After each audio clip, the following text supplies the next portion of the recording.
ನಮಸ್ಕಾರ news 12 PM ಗೆ ಸ್ವಾಗತ. ನಾನು ಪೃಥ್ವಿರಾಜ್ ಹಾರ್ನಹಳ್ಳಿ.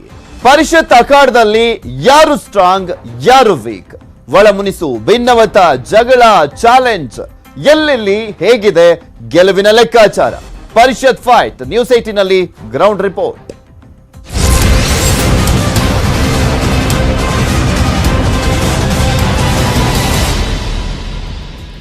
ರಂಗೇರಿದೆ ಪರಿಷತ್ ಚುನಾವಣಾ ಅಖಾಡ. 20 ಕ್ಷೇತ್ರಗಳ 25 ಸ್ಥಾನಗಳಿಗೆ ನಡೀತಾ ಇರುವಂತಹ ವಿಧಾನ ಪರಿಷತ್ ಚುನಾವಣೆ ಸಾಕಷ್ಟು ಕುತೂಹಲ ಕೆಡೆ ಮಾಡಿಕೊಟ್ಟಿರುವಂತದ್ದು. ಯಾವ ಪಕ್ಷ ಹೆಚ್ಚಿನ ಸ್ಥಾನಗಳನ್ನ ಗೆಲ್ಲುತ್ತೆ ಅನ್ನುವಂತ ಕುತೂಹಲ ರಾಜ್ಯದ ಜನರಲ್ಲಿದೆ. ಸ್ಥಳೀಯ ಸಂಸ್ಥೆಗಳಿಂದ ಪರಿಷತ್ಗೆ ಆಯ್ಕೆ ಆಗುವಂತಹ ಒಂದು ಚುನಾವಣೆ ಇದು. 3 ಪಕ್ಷಗಳ ನಡುವೆ ಹೇಗಿದೆ ಫೈಟ್? ಹಾಗಾದ್ರೆ ಎಲ್ಲೆಲ್ಲಿ ಯಾವ ಪಕ್ಷದ ಅಭ್ಯರ್ಥಿ ಸ್ಟ್ರಾಂಗ್ ಇದ್ದಾರೆ, ಯಾವ ಕ್ಷೇತ್ರದಲ್ಲಿ ಯಾವ ಪಕ್ಷದ ಅಭ್ಯರ್ಥಿ ಸ್ಟ್ರಾಂಗ್ ಇದ್ದಾರೆ, ಎಲ್ಲೆಲ್ಲಿ ಯಾವ ಅಭ್ಯರ್ಥಿ ಗೆಲ್ಲುವಂತ ಚಾನ್ಸಸ್ ಹೆಚ್ಚಾಗಿದೆ, ಯಾರ ಗೆಲುವಿಗೆ ತೊಡಕಾಗ್ತಾ ಇದೆ ಕ್ಷೇತ್ರದಲ್ಲಿ ಅನ್ನೋದ್ರ ಬಗ್ಗೆ ನ್ಯೂಸ್ 18 ಕನ್ನಡದಲ್ಲಿ ಗ್ರೌಂಡ್ ರಿಪೋರ್ಟ್ ಅನ್ನ ನಿಮ್ಮ ಮುಂದೆ ಇಡ್ತೀವಿ. ನಿನ್ನೆನೂ ಕೂಡ ಸಾಕಷ್ಟು ಕ್ಷೇತ್ರಗಳ ಬಗ್ಗೆ ತೋರಿಸಿದ್ವಿ. ಬೆಳಗಾವಿ, ಮೈಸೂರು, ಈ ರೀತಿಯಾಗಿ ಇವತ್ತು ಕೂಡ ಸಾಕಷ್ಟು ಕ್ಷೇತ್ರಗಳ ವಿಚಾರಕ್ಕೆ ಸಂಬಂಧಪಟ್ಟಂತೆ ಕಂಪ್ಲೀಟ್ ಮಾಹಿತಿಯನ್ನ ನಿಮ್ಮ ಮುಂದೆ ಇಡ್ತಾ ಹೋಗ್ತೀನಿ.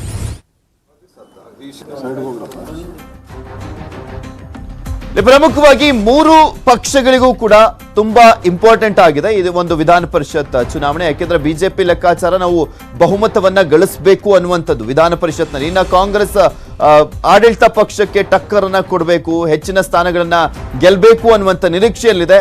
ಜೆಡಿಎಸ್ ಕೂಡ ಅಷ್ಟೇ. ಜೆಡಿಎಸ್ ಸ್ಪರ್ಧೆ ಮಾಡಿರುವಂತದ್ದು 6 ಕ್ಷೇತ್ರದಲ್ಲಿ. 6 ಕ್ಷೇತ್ರದಲ್ಲೂ ಕೂಡ ಗೆಲ್ಲುವಂತ ನಿಟ್ಟಿನಲ್ಲಿ ಸಾಕಷ್ಟು ರಣತಂತ್ರವನ್ನ ರೂಪಿಸಿದ್ದಾರೆ. ಇದು ರಾಜ್ಯದ ಜನರ ಮಟ್ಟಿಗೆ ನೋಡೋದಾದ್ರೆ ಯಾವುದೇ ರೀತಿಯಲ್ಲೂ ಕೂಡ ಲಿಂಕ್ ಇಲ್ಲ. ಅಂದ್ರೆ ಸ್ಥಳೀಯ ಜನಪ್ರತಿನಿಧಿಗಳು ಯಾರಿದ್ದಾರೆ ಅವರು ಓಟನ್ನ ಚಲಾಯಿಸಲಿರುವಂತದ್ದು. ಇಲ್ಲಿ ಜನ ಕಾಂಚನ ದೊಡ್ಡ ಮಟ್ಟದಲ್ಲೇ ಓಡಾಟವನ್ನ ಮಾಡ್ತಾ ಇರುವಂತದ್ದು ಎಲ್ಲಾ ಕ್ಷೇತ್ರಗಳಲ್ಲೂ ಕೂಡ ಅಷ್ಟೇ. ಸೊ ನೋಡ್ಬೇಕು ಯಾವ ರೀತಿಯಾಗಿ ಯಾವ ಅಭ್ಯರ್ಥಿ ಗೆಲ್ತಾರೆ ಅಂತ. ಈಗ ಶಿವಮೊಗ್ಗ ಅಖಾಡದ ಬಗ್ಗೆ ಕಂಪ್ಲೀಟ್ ಚಿತ್ರಣವನ್ನ ನಿಮ್ಮ ಮುಂದೆ ಇಡ್ತಾ ಹೋಗ್ತೀನಿ. ಹೇಗಿದೆ ಶಿವಮೊಗ್ಗ ಪರಿಷತ್ ಚುನಾವಣಾ ಅಖಾಡ? ಹಾಗಾದ್ರೆ ಯಾವ ಪಕ್ಷದ ಅಭ್ಯರ್ಥಿ ಸ್ಟ್ರಾಂಗ್ ಇದ್ದಾರೆ, ಯಾರ ನಡುವೆ ನೆಕ್ ಟು ನೆಕ್ ಫೈಟ್ ಇದೆ ಅನ್ನೋದನ್ನ, ಬಿಜೆಪಿ ಮತ್ತು ಕಾಂಗ್ರೆಸ್ ನಡುವೆನೆ ನೇರ ಪೈಪೋಟಿ ಇರುವಂತದ್ದು. ಬಿಜೆಪಿ ಭದ್ರಕೋಟೆಯನ್ನ ಗೆಲ್ಲಿಕ್ಕೆ ಕಾಂಗ್ರೆಸ್ ರಣತಂತ್ರವನ್ನ ಮಾಡಿಕೊಂಡಿದೆ. ಕಳೆದ ಬಾರಿ ಅಲ್ಲಿ ಗೆದ್ದಿದ್ದು ಕಾಂಗ್ರೆಸ್, ಯಾಕೆಂದ್ರೆ ಕಾಂಗ್ರೆಸ್ನ ಶಾಸಕರು ಜಾಸ್ತಿ ಇದ್ರು ಕಳೆದ ಬಾರಿ. ಸೊ ಹೀಗಾಗಿ ಅಲ್ಲಿನ ಕಾಂಗ್ರೆಸ್ ಅಭ್ಯರ್ಥಿ ಪ್ರಸನ್ನ ಕುಮಾರ್ ಅವರು ಗೆದ್ದಿದ್ರು. ಬಟ್ ಈ ಬಾರಿ ಕಂಪ್ಲೀಟ್ ಉಲ್ಟಾ ಆಗ್ಬಿಟ್ಟಿದೆ ಚಿತ್ರಣ. ಅಲ್ಲಿ BSY ತವರು ಜಿಲ್ಲೆಯಲ್ಲಿ ಬಿಜೆಪಿಯೇ ಸ್ಟ್ರಾಂಗ್ ಇರೋದು. ಯಾಕೆಂದ್ರೆ ಶಿವಮೊಗ್ಗ ಜಿಲ್ಲೆಯಲ್ಲಿ ಎಲ್ಲಾ ಕ್ಷೇತ್ರಗಳಲ್ಲೂ ಕೂಡ ಶಾಸಕರು ಬಿಜೆಪಿಯವರಿದ್ದಾರೆ. ಒಂದು ಕ್ಷೇತ್ರ ಬಿಟ್ಟು, ಭದ್ರಾವತಿ ಕ್ಷೇತ್ರವನ್ನ ಬಿಟ್ಟು ಬಿಜೆಪಿಯ ಸ್ಟ್ರಾಂಗ್ ಇದೆ. ಯಡಿಯೂರಪ್ಪನವರು ಅತಿ ಹೆಚ್ಚಾಗಿ ಅಲ್ಲಿ ಚುನಾವಣಾ ಪ್ರಚಾರವನ್ನ ಕೂಡ ಮಾಡಿರುವಂತದ್ದು, ಪ್ರತಿಷ್ಠೆಯಾಗಿ ತೆಗೆದುಕೊಂಡಿದ್ದಾರೆ. ಈ ಕ್ಷೇತ್ರದಲ್ಲಿ ಗೆಲ್ಲಲೇಬೇಕು ಅನ್ನುವಂತ ನಿಟ್ಟಿನಲ್ಲಿ ಆ ಅಭ್ಯರ್ಥಿಗಳು ಯಾರು ಅನ್ನೋದನ್ನ ನಿಮ್ಗೆ ತೋರಿಸ್ತಾ ಇದೀವಿ. DS ಅರುಣ್ ಅವರು ಬಿಜೆಪಿಯ ಹಿರಿಯ ನಾಯಕರಾಗಿರುವಂತಹ DH ಶಂಕರಮೂರ್ತಿ ಅವರ ಪುತ್ರ. ಮೊದಲ ಬಾರಿಗೆ ಅವರು ವಿಧಾನ ಪರಿಷತ್ ಚುನಾವಣೆಗೆ ಸ್ಪರ್ಧೆಯನ್ನ ಮಾಡಿರುವಂತದ್ದು. ಇನ್ನ ಹಾಲಿ ವಿಧಾನ ಪರಿಷತ್ನ ಸದಸ್ಯ ಆಗಿರುವಂತಹ R ಪ್ರಸನ್ನ ಕುಮಾರ್ ಅವರಿಗೆ ಕಾಂಗ್ರೆಸ್ ಟಿಕೆಟ್ ಅನ್ನ ಕೊಟ್ಟಿದೆ. ಸೊ ಹೀಗಾಗಿ ಅವರು ಕೂಡ ಪೈಪೋಟಿಯನ್ನ ನೀಡ್ತಾ ಇದ್ದಾರೆ. ಮತ್ತೊಂದ್ ಕಡೆ JDU ಇಂದ ಶಶಿಕುಮಾರ್ ಅವರು ಸ್ಪರ್ಧೆಯನ್ನ ಮಾಡಿರುವಂತದ್ದು. ಸೊ ಹೀಗಾಗಿನೇ ಇಲ್ಲಿ ನೆಕ್ ಟು ನೆಕ್ ಫೈಟ್ ಇದೆ DS ಅರುಣ್ ಮತ್ತೆ R ಪ್ರಸನ್ನ ಕುಮಾರ್ ಅವರ ನಡುವೆ. ನಾವು ಇಲ್ಲಿ ಶಾಸಕರು ಮತ್ತೆ ಸಂಸದರ ಒಂದು ಪ್ರಭಾವದ ಆಧಾರದ ಮೇಲೆ ನೋಡೋದಾದ್ರೆ ಎಲ್ಲೋ ಒಂದ್ ಕಡೆ ಕೇಕ್ ವಾಕ್ ರೀತಿ ಕಾಣಿಸುತ್ತೆ ಬಿಜೆಪಿಗೆ. ಬಟ್ ಅಷ್ಟು ಈಸಿಯಾಗಿಲ್ಲ ಆ ಕ್ಷೇತ್ರದಲ್ಲಿ. ಯಾಕೆಂದ್ರೆ ಕಾಂಗ್ರೆಸ್ ಕೂಡ ಸಾಕಷ್ಟು ರಣತಂತ್ರವನ್ನ ಹೆಣೆದಿದೆ ಆ ಕ್ಷೇತ್ರದಲ್ಲಿ ಗೆಲ್ಲುವಂತ ನಿಟ್ಟಿನಲ್ಲಿ. ಶಿವಮೊಗ್ಗದಲ್ಲಿ ಎಷ್ಟು ಮತದಾರರಿದ್ದಾರೆ ಅನ್ನೋದನ್ನ ತೋರಿಸ್ತಾ ಇದ್ವಿ. ಪುರುಷ ಮತದಾರರು 2175, ಮಹಿಳಾ ಮತದಾರರು 2005, ಒಟ್ಟು 4180 ಜನ ವೋಟರ್ಸ್ ಇದ್ದಾರೆ. ಗ್ರಾಮ ಪಂಚಾಯಿತಿಯವರು, ಪುರಸಭೆಯವರು, ನಗರಸಭೆಯವರು ಇವರೆಲ್ಲ ವೋಟಿಂಗ್ ಅನ್ನ ಪರಿಗಣಿಸುವಂತ ಸಂದರ್ಭದಲ್ಲಿ. ಯಾಕೆಂದ್ರೆ ಇಲ್ಲಿ ಸ್ಥಳೀಯ ಸಂಸ್ಥೆಗಳಿಂದ ಆಯ್ಕೆ ಆಗಲಿರುವಂತ ಹಿನ್ನೆಲೆಯಲ್ಲಿ ಯಾವುದೇ ರೀತಿಯಲ್ಲೂ ಕೂಡ ಜನರಿಗೆ ವೋಟಿಂಗ್ ಅವಕಾಶ ಇರೋದಿಲ್ಲ. ಸೊ ಹೀಗಾಗಿನೇ ದೊಡ್ಡ ಮಟ್ಟದಲ್ಲಿ ಕಾಂಚನ ಓಡಾಡುತ್ತೆ. ಇಲ್ಲಿ ಪ್ಲಸ್ ಪಾಯಿಂಟ್ ಏನು ಶಿವಮೊಗ್ಗದ ಅಖಾಡದಲ್ಲಿ ಅನ್ನೋದನ್ನ ತೋರಿಸ್ತಾ ಇದ್ವಿ. ಬಿಜೆಪಿ ಅಭ್ಯರ್ಥಿಯ ಪ್ಲಸ್ ಪಾಯಿಂಟ್ ಅಂದ್ರೆ ಅಲ್ಲಿ ಇರಾಬರ ಎಲ್ಲರೂ ಕೂಡ ಬಿಜೆಪಿಯ ಶಾಸಕರೇ ಇದ್ದಾರೆ.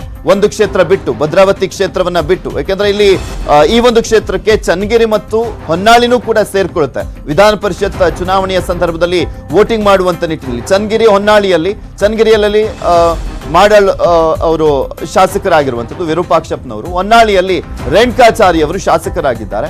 ಆ ಕ್ಷೇತ್ರಗಳು ಕೂಡ ವಿಧಾನ ಪರಿಷತ್ ಚುನಾವಣೆಯಲ್ಲಿ ಶಿವಮೊಗ್ಗಕ್ಕೆ ಸೇರ್ತಾ ಇರುವಂತದ್ದು. ಸೊ ಹೀಗಾಗಿ ಬಿಜೆಪಿಯ ಭದ್ರಕೋಟೆ ಆಗಿದೆ. ಉದ್ಯಮ ವಲಯದ ಐಕಾನ್ ಆಗಿದ್ದಾರೆ ಬಿಜೆಪಿ ಅಭ್ಯರ್ಥಿ. ಇಲ್ಲಿ ಜಾತಿ ಗೀತಿ ಯಾವುದು ಕೂಡ ಬರೋದೇ ಇಲ್ಲ. ಯಾರು ಚೆನ್ನಾಗಿ ಖರ್ಚು ಮಾಡ್ತಾರೆ, ಯಾರ ಶಾಸಕರ ಪರವಾಗಿ ಹೆಚ್ಚಿನ ಜನ ಗ್ರಾಮ ಪಂಚಾಯಿತಿಯಲ್ಲಿ ಆಯ್ಕೆ ಆಗಿದ್ದಾರೆ, ಇದೇ ಮೈನ್ ಆಗುತ್ತೆ. ಇನ್ನು ಯಡಿಯೂರಪ್ಪನವರ ತವರು ಕ್ಷೇತ್ರ ಬೇರೆ ಆಗಿರುವಂತಹ ಹಿನ್ನೆಲೆಯಲ್ಲಿ ಯಡಿಯೂರಪ್ಪನವರು ಗೆಲ್ಲೇಬೇಕು ಅನ್ನುವಂಥ ನಿಟ್ಟಿನಲ್ಲಿ ಸಾಕಷ್ಟು ಪ್ರಚಾರವನ್ನು ಕೂಡ ಕೈಗೊಂಡಿದ್ದಾರೆ ಆ ಕ್ಷೇತ್ರದಲ್ಲಿ. ಬಿಜೆಪಿ ಮೈನಸ್ ಏನು ಅಂತ ನೋಡೋದಾದ್ರೆ DS ಅರುಣ್ಗೆ ಜಾತಿ ಬಲ ಇಲ್ಲ, ಅದು ಕೌಂಟು ಕೂಡ ಆಗೋದಿಲ್ಲ. ಯಾಕೆಂದ್ರೆ ವಿಧಾನ ಪರಿಷತ್ ಚುನಾವಣೆಯಲ್ಲಿ ಜಾಸ್ತಿ ಹಣದ ಲೆಕ್ಕಾಚಾರ ಜೊತೆಗೆ ನಾನು ಹೇಳ್ತಾ ಇದ್ನಲ್ಲ ಶಾಸಕರ ಲೆಕ್ಕಾಚಾರ ಓಡಾಡುತ್ತೆ. ಕಳೆದ ಬಾರಿ ಕಾಂಗ್ರೆಸ್ಗೆ ಗೆಲುವು ಸಿಕ್ಕಿತ್ತು, ಯಾಕೆಂದ್ರೆ ಆ ಸಂದರ್ಭದಲ್ಲಿ ಕಾಂಗ್ರೆಸ್ನ ಶಾಸಕರು ಜಾಸ್ತಿ ಜನ ಇದ್ರು, ಸೊ ಹೀಗಾಗಿ ಕಾಂಗ್ರೆಸ್ ಅಭ್ಯರ್ಥಿ ಗೆದ್ದಿದ್ರು. ಈ ಬಾರಿ ಅಲ್ಲಿ ಕಂಪ್ಲೀಟ್ಲಿ ಉಲ್ಟಾ ಚಿತ್ರಣ ಅಂತ ಅದಕ್ಕೆ ಹೇಳ್ತಾ ಇರುವಂತದ್ದು. ಸೊ ಹೀಗಾಗಿ ನೋಡ್ಬೇಕು, ಸಾಕಷ್ಟು ಲೆಕ್ಕಾಚಾರಗಳಂತೂ ಆಗ್ತಾ ಇದೆ ಶಿವಮೊಗ್ಗದ ಕ್ಷೇತ್ರದಲ್ಲಿ. ಇನ್ನು ಕಾಂಗ್ರೆಸ್ನ ಪ್ಲಸ್ ಪಾಯಿಂಟ್ ನೋಡೋದಾದ್ರೆ ಹಾಲಿ ಸದಸ್ಯ ಕಾಂಗ್ರೆಸ್ ಅಭ್ಯರ್ಥಿ ಪ್ರಸನ್ನ ಕುಮಾರ್ ಅವರಿಗೆನೆ ಮಣೆಯನ್ನ ಹಾಕಲಾಗಿರುವಂತದ್ದು. ಕಾಂಗ್ರೆಸ್ ಅಲ್ಲಿ ಸಂಘಟಿತ ಒಂದು ಪ್ರಚಾರವನ್ನ ಮಾಡಿದೆ. JDS ಮತಗಳೇ ನಿರ್ಣಾಯಕ ಅನ್ನುವ ರೀತಿಯಲ್ಲಿ ಇರುವಂತದ್ದು.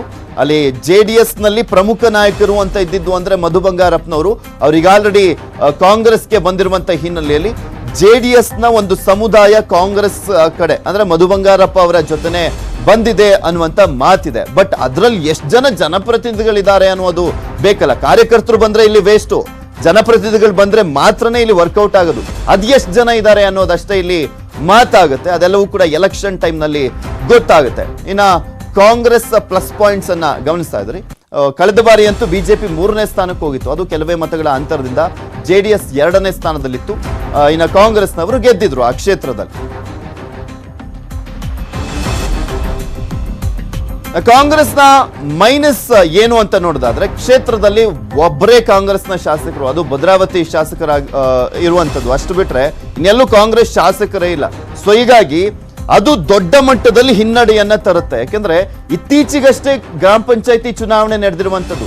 ಇತ್ತೀಚೆಗೆ ಗ್ರಾಮ ಪಂಚಾಯತಿ ಚುನಾವಣೆ ನಡೆದಿರುವಂತ ಹಿನ್ನೆಲೆಯಲ್ಲಿ ಯಾವ್ಯಾವ ಶಾಸಕರಿರ್ತಾರೆ ಅವರ ಕಡೆಯ ಗ್ರಾಮ ಪಂಚಾಯತಿ ಸದಸ್ಯರುಗಳೇ ಹೆಚ್ಚಿನದಾಗಿ ಆಯ್ಕೆ ಆಗಿರ್ತಾರೆ. ಸೊ ಹೀಗಾಗಿ ಈ ಒಂದು ಎಲೆಕ್ಷನ್ ಅಲ್ಲಿ ಕಾಂಗ್ರೆಸ್ಗೆ ಇದು ಅತಿ ದೊಡ್ಡ ಮೈನಸ್ ಪಾಯಿಂಟ್ ಆಗಿರುವಂತದ್ದು. ಕಳೆದ ಬಾರಿ ಹೆಚ್ಚಿನ ಸಂಖ್ಯೆಯಲ್ಲಿ ಕಾಂಗ್ರೆಸ್ನ ಶಾಸಕರಿದ್ರು, ಬಟ್ ಈ ಬಾರಿ ಇರುವಂತದ್ದು ಒಬ್ಬರೇ ಒಬ್ಬರು.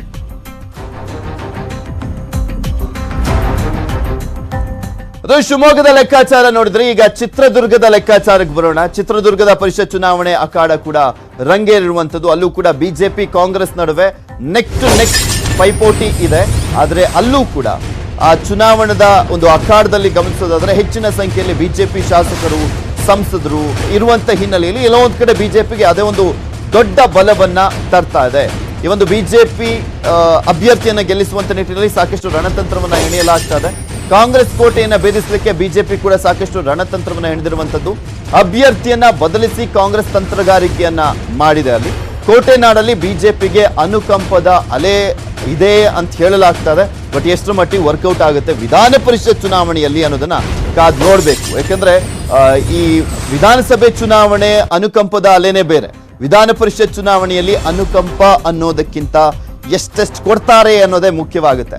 ಚಿತ್ರದುರ್ಗದಲ್ಲಿ ಯಾರ ಪರ ಇದೆ ಮತದಾರನ ಒಲವು, ಅಂದ್ರೆ ಅಲ್ಲಿ ಆಯ್ಕೆ ಆಗಿರುವಂತ ಜನಪ್ರತಿನಿಧಿಗಳ ಒಲವು ಅನ್ನೋದನ್ನ ಕಾದ್ ನೋಡ್ಬೇಕು. ಪರಿಷತ್ ಫೈಟ್ ನಲ್ಲಿ ಯಾರ್ಯಾರು ನಿಂತಿದ್ದಾರೆ ಅನ್ನೋದನ್ನ ಗಮನಿಸೋದಾದ್ರೆ ಚಿತ್ರದುರ್ಗದಲ್ಲಿ ನವೀನ್ KS ಅವರು ಅಭ್ಯರ್ಥಿ ಆಗಿದ್ದಾರೆ. ಅವರು ಜಿಲ್ಲಾಧ್ಯಕ್ಷರಾಗಿ ಸೇವೆಯನ್ನ ಸಲ್ಲಿಸಿದಂತವರು. ಇನ್ನು ಕಾಂಗ್ರೆಸ್ನಿಂದ ಸೋಮಶೇಖರ್ ಅವರು ಅಭ್ಯರ್ಥಿ ಆಗಿರುವಂತದ್ದು. ಪಕ್ಷೇತರವಾಗಿ ಹನುಮಂತಪ್ಪ ಅವರಿದ್ದಾರೆ. ಒಟ್ಟು ಮತದಾರರು ಅಲ್ಲಿ 5073 ಜನ ಇದ್ದಾರೆ. ಪುರುಷ ಮತದಾರರು 2384, ಮಹಿಳಾ ಮತದಾರರು 2689 ಮತದಾರರಿದ್ದಾರೆ. ಒಟ್ಟು 5073 ಜನ ವೋಟರ್ಸ್ ಇರುವಂತದ್ದು ಚಿತ್ರದುರ್ಗದಲ್ಲಿ. ಸೊ ಹೀಗಾಗಿ ಈ ಒಂದು ಕ್ಷೇತ್ರದಲ್ಲಿ ಏನಾಗುತ್ತೆ ಅನ್ನುವಂತ ಕುತೂಹಲ ಇದೆ. ಕಳೆದ ಬಾರಿನೂ ಕೂಡ ಸಾಕಷ್ಟು ಪೈಪೋಟಿ ನಡೆದಿತ್ತು. ಬಿಜೆಪಿ ಪ್ಲಸ್ ಪಾಯಿಂಟ್ ಏನು ಇದರಲ್ಲಿ ಅಂತ ಗಮನಿಸೋದಾದ್ರೆ ಕ್ಷೇತ್ರದ ವ್ಯಾಪ್ತಿಗೆ ದಾವಣಗೆರೆ, ಹರಿಹರ, ಜಗಳೂರು ಸೇರ್ಪಡೆಗೊಳ್ಳುತ್ತೆ. ಅಲ್ಲೆಲ್ಲಾ ಕಡೆನೂ ಕೂಡ ಆಲ್ಮೋಸ್ಟ್ ದಾವಣಗೆರೆಯಲ್ಲಿ ಶಾಮನೂರು ಶಿವಶಂಕರಪ್ಪ ಅವ್ರನ್ನ ಬಿಟ್ರೆ ಉಳಿದಂತೆ ಬಿಜೆಪಿ ಶಾಸಕರುಗಳೇ ಇದ್ದಾರೆ. ಜಗಳೂರಲ್ಲೂ ಕೂಡ ಬಿಜೆಪಿ ಶಾಸಕರೇ ಇರುವಂತದ್ದು. ಸೊ ಇದು ಅತಿ ದೊಡ್ಡ ಪ್ಲಸ್ ಪಾಯಿಂಟ್ ಬಿಜೆಪಿಗೆ. ಶಾಸಕರು ಸಂಸದರು ಬೆಂಬಲ ಇರುವಂತ ಹಿನ್ನೆಲೆಯಲ್ಲಿ ಚಿತ್ರದುರ್ಗದಲ್ಲಿ ಬಿಜೆಪಿ ಅಭ್ಯರ್ಥಿಗೆ ಎಲ್ಲೋ ಒಂದ್ ಕಡೆ ಒಂದು ಪ್ಲಸ್ ಪಾಯಿಂಟ್ ಇದೆ ಅಂತ ಹೇಳಲಾಗ್ತಾ ಇದೆ. ಇನ್ನು ಕಳೆದ ಬಾರಿ ಸೋತಿದ್ದಂತ ಅನುಕಂಪದ ಅನುಕೂಲ ಆಗುತ್ತೆ ಅಂತಲೂ ಕೂಡ ಹೇಳಲಾಗ್ತದೆ. ಸ್ಥಳೀಯರು ಹಾಗೂ ಪಕ್ಷ ನಿಷ್ಠೆ ಅಲ್ಲಿ ಹೆಲ್ಪ್ ಆಗ್ತದೆ. ಜೆಡಿಎಸ್ ಕಣಕ್ಕಿಳಿಯದ ಲಾಭ ತಂದುಕೊಡುತ್ತೆ ಆ ಕ್ಷೇತ್ರದಲ್ಲಿ ಅಂತ ಹೇಳಲಾಗ್ತಾ ಇರುವಂಥದ್ದು. ಅದೆಷ್ಟರ ಮಟ್ಟಿಗೆ ಆಗುತ್ತೆ ಅನ್ನೋದನ್ನ ಕಾದು ನೋಡಬೇಕು. ಯಾಕೆಂದ್ರೆ ಆ ಒಂದು ಕ್ಷೇತ್ರದಲ್ಲೂ ಕೂಡ ಯಡಿಯೂರಪ್ಪನವರು ಸಾಕಷ್ಟು ಪ್ರಚಾರವನ್ನ ಮಾಡಿದ್ದಾರೆ ಆ ಅಭ್ಯರ್ಥಿಯನ್ನ ಗೆಲ್ಲಿಸುವಂತ ನಿಟ್ಟಿನಲ್ಲಿ. ಇದ್ರ ಬಗ್ಗೆ ಮತ್ತಷ್ಟು ಡೀಟೇಲ್ಸ್ ಅನ್ನ ನೀಡ್ತಾರೆ ನಮ್ಮ ಚಿತ್ರದುರ್ಗದ ಪ್ರತಿನಿಧಿ ವಿನಾಯಕ್ ದೂರವಾಣಿ ಸಂಪರ್ಕದಲ್ಲಿ ಜಾಯ್ನ್ ಆಗ್ತಾ ಇದ್ದಾರೆ. ವಿನಾಯಕ್, ಕಳೆದ ಬಾರಿಯ ಅಂಕಿಅಂಶ ಪ್ರಮುಖವಾಗಿ ಗಮನಿಸೋದಾದ್ರೆ ಶಾಸಕರ ಲೆಕ್ಕಾಚಾರವನ್ನ ನೋಡಿದ್ರೆ ಕಾಂಗ್ರೆಸ್ನ ಬಲ ತುಂಬಾ ಹೆಚ್ಚಿನದಾಗಿತ್ತು. ಬಟ್ ಈ ಬಾರಿ ಬಿಜೆಪಿ ಬಲ ತುಂಬಾ ಹೆಚ್ಚಿನದಾಗಿದೆ. ಸೊ ಯಾವ ರೀತಿಯಾಗಿದೆ ಅಖಾಡ, ಯಾರು ಗೆಲ್ಲುವಂತ ಚಾನ್ಸಸ್ ಇದೆ, ಈ ಜನ ಕಾಂಚನ ಯಾವ ರೀತಿಯಾಗಿ ಓಡಾಡ್ತಾ ಇದೆ ಅಂತ ಅಲ್ಲಿ?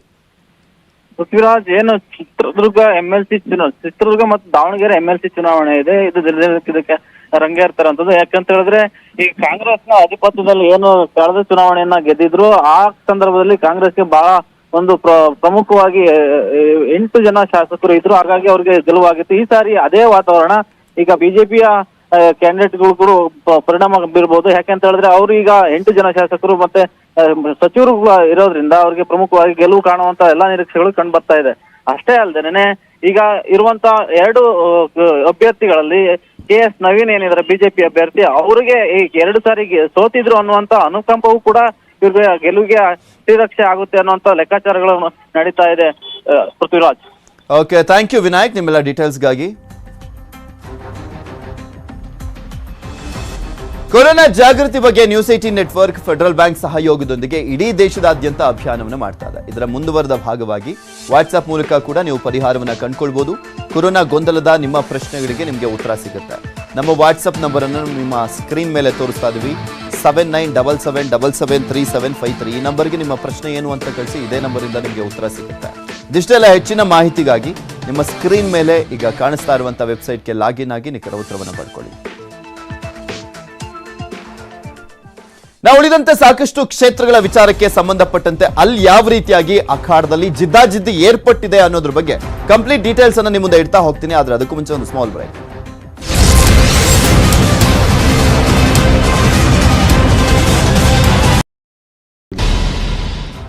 ನಿಮಗೆ ತೋರಿಸ್ತಾ ಇದ್ವಿ ವಿಧಾನ ಪರಿಷತ್ ಅಖಾಡದಲ್ಲಿ ಯಾವ್ಯಾವ ರೀತಿಯಾಗೆಲ್ಲ ಪೈಪೋಟಿ ಏರ್ಪಟ್ಟಿದೆ. ಶಿವಮೊಗ್ಗ, ಚಿತ್ರದುರ್ಗ ಗಮನಿಸಿದ್ರಿ.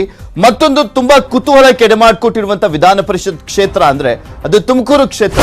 ತುಮಕೂರಿನಲ್ಲೂ ಕೂಡ ಅಷ್ಟೇ ನೆಕ್ ಟು ನೆಕ್ ಫೈಟ್ ಏರ್ಪಟ್ಟಿರುವಂತದ್ದು. ಇಲ್ಲಿ 3 ಪಕ್ಷದವರು ತ್ರಿಕೋನ ಸ್ಪರ್ಧೆ ಏರ್ಪಟ್ಟಿದೆ. ಕೆಲವು ಕ್ಷೇತ್ರಗಳಲ್ಲಿ ತ್ರಿಕೋನ ಸ್ಪರ್ಧೆ ಏರ್ಪಟ್ಟಿರುವಂತದ್ದು. ಇನ್ನ ಬರೀ 6 ಕ್ಷೇತ್ರಗಳಲ್ಲಿ ಅಷ್ಟೇ JDS ಅಭ್ಯರ್ಥಿ ಇರುವಂತದ್ದು. ಅದರಲ್ಲಿ ತುಮಕೂರು ಕ್ಷೇತ್ರ ಕೂಡ ಒಂದಾಗಿದೆ. 3 ಪಕ್ಷಗಳಿಂದಲೂ ಕೂಡ ಭರ್ಜರಿ ಪೈಪೋಟಿಯನ್ನ ನೀಡಲಾಗ್ತಾ ಇದೆ. ದೇವೇಗೌಡರ ರಾಜಕೀಯಕ್ಕೆ ತುಮಕೂರು ಸವಾಲ್ ಕೂಡ ಆಗಿದೆ. ಯಾಕೆಂದ್ರೆ ದೇವೇಗೌಡರು ಸೋಲನ್ನ ಕಂಡಿದ್ರು ಲೋಕಸಭೆ ಎಲೆಕ್ಷನ್ ಅಲ್ಲಿ. ನೆಕ್ಸ್ಟ್ ಬೇರೆ ನಾನು ಮತ್ ನಿಂತ್ಕೊಂತೀನಿ ಅಂತ ಹೇಳಿದ್ದಾರೆ ತುಮಕೂರು ಲೋಕಸಭಾ ಕ್ಷೇತ್ರದಿಂದ. ಸೊ ಹೀಗಾಗಿ ಸಾಕಷ್ಟು ಜಿದ್ದಾಜಿದ್ದಿಯಿಂದ ಕೂಡಿದೆ ಅದು. ತುಮಕೂರಲ್ಲಿ ಕಾಂಗ್ರೆಸ್ಗೆ ಬಿಜೆಪಿಯಿಂದಲೇ ಬೆಂಬಲ ಇದೆ ಅಂತ ಹೇಳಲಾಗ್ತಾ ಇದೆ ಕೆಲವರಿಂದ. KN ರಾಜಣ್ಣ ಪುತ್ರನಿಗೆ ಸಂಸದರು ಬೆಂಬಲವನ್ನ ಕೊಡ್ತಾರೆ ಅಂತ ಹೇಳಲಾಗ್ತಾ ಇರುವಂತದ್ದು. ಯಾಕೆಂದ್ರೆ ಅವರು ಗೆಲ್ಲುವಂತ ನಿಟ್ಟಿನಲ್ಲಿ, ದೇವೇಗೌಡರ ಎದುರು ಗೆಲ್ಲುವಂತ ನಿಟ್ಟಿನಲ್ಲಿ ಬಸವರಾಜ್ ಅವರಿಗೆ ಮಧುಗಿರಿಯಿಂದ ದೊಡ್ಡ ಮಟ್ಟದಲ್ಲಿ ಬೆಂಬಲ ಸಿಕ್ಕಿತ್ತು. ಅದು KN ರಾಜಣ್ಣ ಅವರಿಂದ. ಆ ಒಂದು ಋಣವನ್ನ ಈಗ ಅವರ ಪುತ್ರನಿಗೆ ತೀರಿಸುವಂತ ನಿಟ್ಟಿನಲ್ಲಿ ಮುಂದಾಗಿದ್ದಾರೆ ಅನ್ನುವಂತ ಮಾತುಗಳು ಕ್ಷೇತ್ರದಲ್ಲಿ ಓಡಾಡ್ತಾ ಇದೆ. ಬಿಜೆಪಿ ಕೈ ಹಿಡಿಯುತ್ತಾ ಒಕ್ಕಲಿಗ ಲಿಂಗಾಯತ ಮತ ಅನ್ನುವಂಥದ್ದನ್ನ ಕೂಡ ಕಾದ್ ನೋಡ್ಬೇಕಾಗಿದೆ. ಯಾಕೆಂದ್ರೆ ಆ ಒಂದು ಕ್ಷೇತ್ರ ಕೂಡ ತುಂಬಾ ಸ್ಟ್ರಾಂಗ್ ಆಗಿದೆ. ಬಿಜೆಪಿ ಶಾಸಕರಿದ್ದಾರೆ ಈ ಬಾರಿ ಹೆಚ್ಚಿನ ಸಂಖ್ಯೆಯಲ್ಲಿ. ತುಮಕೂರು ಬಿಜೆಪಿಯಲ್ಲಿ ಬಿಜೆಪಿ ಅಭ್ಯರ್ಥಿ ಲೋಕೇಶ್ ಎನ್, ಕಾಂಗ್ರೆಸ್ ಅಭ್ಯರ್ಥಿ R ರಾಜೇಂದ್ರ 2ನೇ ಬಾರಿಗೆ ಸ್ಪರ್ಧೆಯನ್ನ ಮಾಡ್ತಾ ಇರುವಂತದ್ದು. ಕಳೆದ ಬಾರಿ ಕೆಲವೇ ಮತಗಳ ಅಂತರದಿಂದ ಸೋಲನ್ನ ಕಂಡಿದ್ರು. JDS ಇಂದ ಅನಿಲ್ ಕುಮಾರ್ R ಅವರು ಸ್ಪರ್ಧೆಯನ್ನ ಮಾಡಿದ್ದಾರೆ. ಒಟ್ಟು ಮತದಾರರು 5559 ಜನ ಇದ್ದಾರೆ. ಪುರುಷ ಮತದಾರರು 2623, ಮಹಿಳಾ ಮತದಾರರು 2963, ಒಟ್ಟು 5559 ಮತದಾರರು ಇರುವಂತದ್ದು ಅಲ್ಲಿ ಜನಪ್ರತಿನಿಧಿಗಳು. ಇಲ್ಲಿ ಮೈನ್ ಆಗಿ ಪ್ಲಸ್ ಪಾಯಿಂಟ್ಸ್ ಮೈನಸ್ ಪಾಯಿಂಟ್ಸ್ ಅನ್ನ ನೋಡ್ತಾ ಹೋಗೋಣ.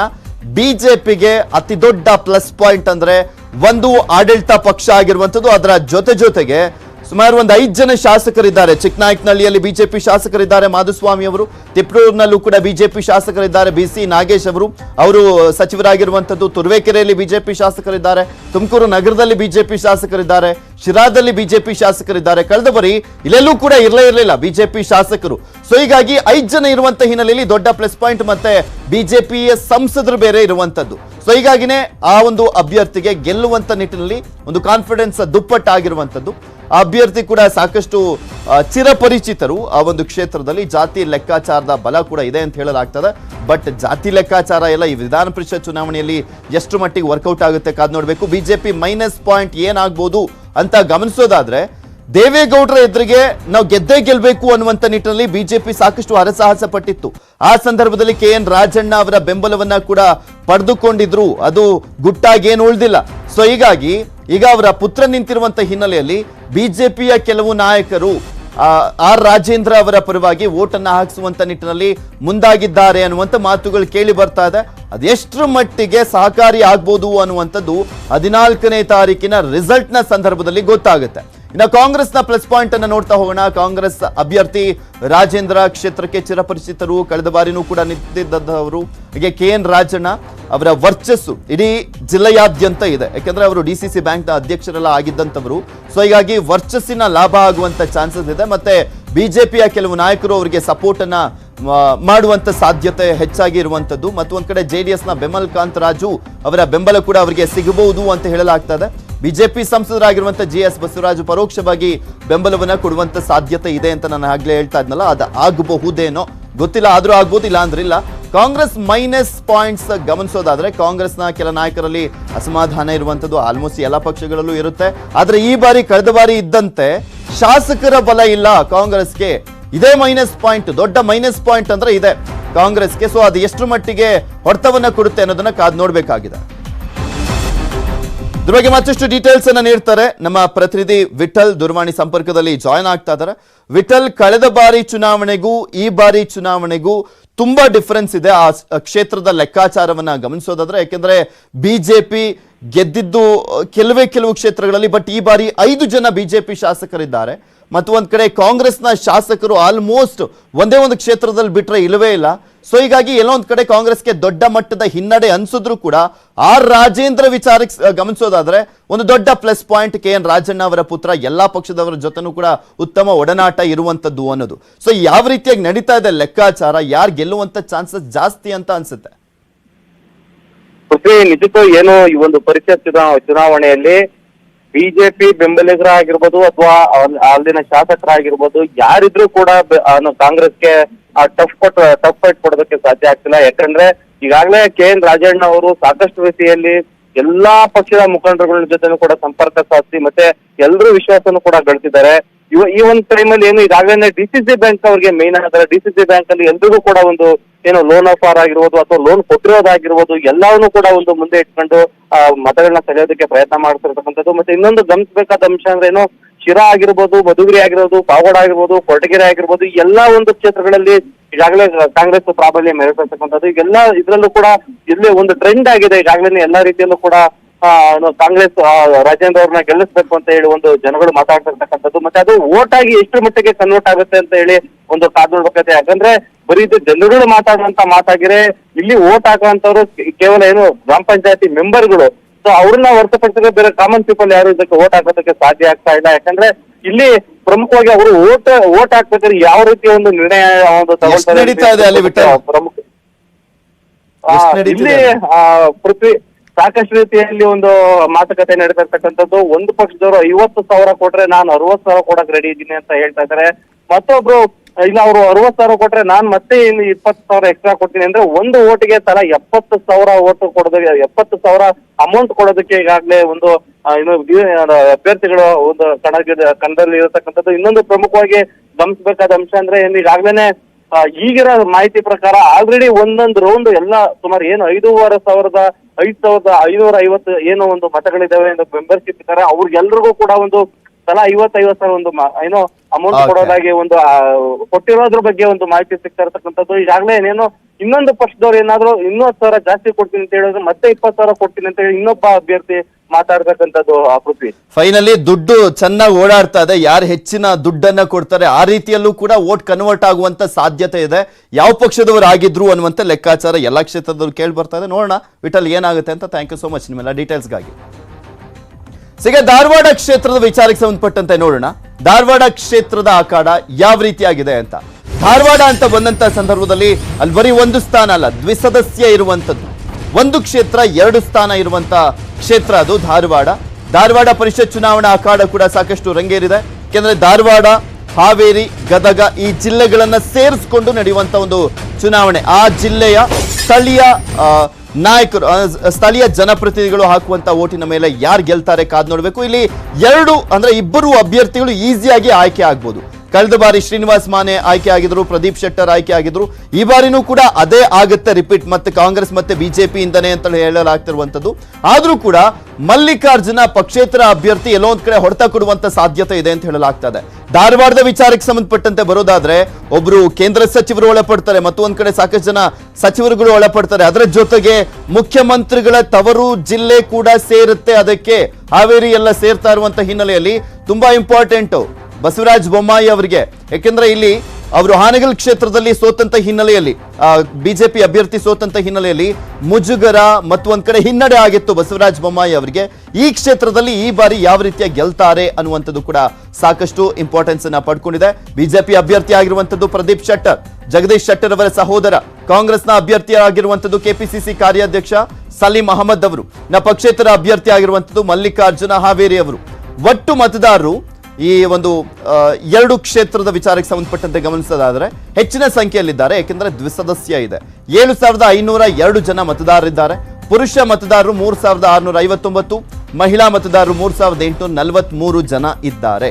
ಬಿಜೆಪಿ ಪ್ಲಸ್ ಪಾಯಿಂಟ್ ಮಾಜಿ ಸಿಎಂ ಆಗಿರುವಂತಹ ಜಗದೀಶ್ ಶೆಟ್ಟರ್ ಅವರ ಸಹೋದರ ಪ್ರದೀಪ್ ಶೆಟ್ಟರ್ ಅವರು. ಕಳೆದ ಬಾರಿ ಕೂಡ ಅವರು ವಿಧಾನ ಪರಿಷತ್ನ ಸದಸ್ಯರಾಗಿದ್ದಂಥವರು. ಬೊಮ್ಮಾಯಿ ಅವರ ಜಿಲ್ಲೆನೂ ಕೂಡ ಇದಕ್ಕೆ ಸೇರ್ಕೊಳ್ಳುತ್ತೆ. ಸೊ ಹೀಗಾಗಿ ಬಿಜೆಪಿಯ ದೊಡ್ಡ ಮಟ್ಟದ ನಾಯಕರೆಲ್ಲರೂ ಇದ್ದಾರೆ. ಪ್ರಹ್ಲಾದ್ ಜೋಶಿ ಬೇರೆ ಕೇಂದ್ರ ಸಚಿವರು, ಮತ್ತು ಒಂದ್ ಕಡೆ ಸಾಕಷ್ಟು ಜನ ಸಚಿವರುಗಳೆಲ್ಲರೂ ಕೂಡ ಬರ್ತಾರೆ. ಬಿಜೆಪಿ ಶಾಸಕರು ಹೆಚ್ಚಿನ ಸಂಖ್ಯೆಯಲ್ಲಿದ್ದಾರೆ, ಸಂಸದರು ಬೇರೆ ಇರುವಂತದ್ದು. ಸೊ ಹೀಗಾಗಿ ಇದು ದೊಡ್ಡ ಪ್ಲಸ್ ಪಾಯಿಂಟ್ ಆಗಿದೆ ಬಿಜೆಪಿಗೆ. ಇನ್ನು ಕಾಂಗ್ರೆಸ್ನ ಮಟ್ಟಿಗೆ ನೋಡೋದಾದ್ರೂ ಕೂಡ ಕಾಂಗ್ರೆಸ್ ದೊಡ್ಡ ಮಟ್ಟದಲ್ಲೇ ಒಂದು ರೀತಿಯಾಗಿ ಸಪೋರ್ಟ್ ಇದೆ ಕಾಂಗ್ರೆಸ್ಗೆ. ದ್ವಿಸದಸ್ಯ ಆಗಿರುವಂತ ಹಿನ್ನೆಲೆಯಲ್ಲಿ ಈಸಿಯಾಗಿ ಗೆದ್ದು ಬಿಡ್ಬೋದು ಅನ್ನೋದು. ಕೆಪಿಸಿಸಿ ಕಾರ್ಯಾಧ್ಯಕ್ಷ ಹುದ್ದೆಯ ಜೊತೆಗೆ ಸಜ್ಜನ ವ್ಯಕ್ತಿತ್ವ ಸಲೀಂ ಅಹಮದ್ ಅವರದು. ಯಾಕೆಂದ್ರೆ ಅವರು ಹಾನಗಲ್ ಕ್ಷೇತ್ರದಲ್ಲಿ ಚುನಾವಣಾ ಉಸ್ತುವಾರಿಯನ್ನ ವಹಿಸಿಕೊಂಡಿದ್ರು. ಆ ಸಂದರ್ಭದಲ್ಲಿ ಅವರ ಶಕ್ತಿ ಏನು ಅನ್ನುವಂಥದ್ದು ಕೂಡ ಪ್ರೂವ್ ಆಗಿತ್ತು ಹಾನಗಲ್ ಕ್ಷೇತ್ರದಲ್ಲಿ. ಯಾಕೆಂದ್ರೆ ಒಬ್ಬ ಸಜ್ಜನ ವ್ಯಕ್ತಿ, ಜನರ ಜೊತೆ ಬೆರೆಯುವಂತ ಒಬ್ಬ ರಾಜಕಾರಣಿ ಅನ್ನುವಂತ ಹೆಸರಿದೆ ಸಲೀಂ ಅಹಮದ್ ಅವರಿಗೆ.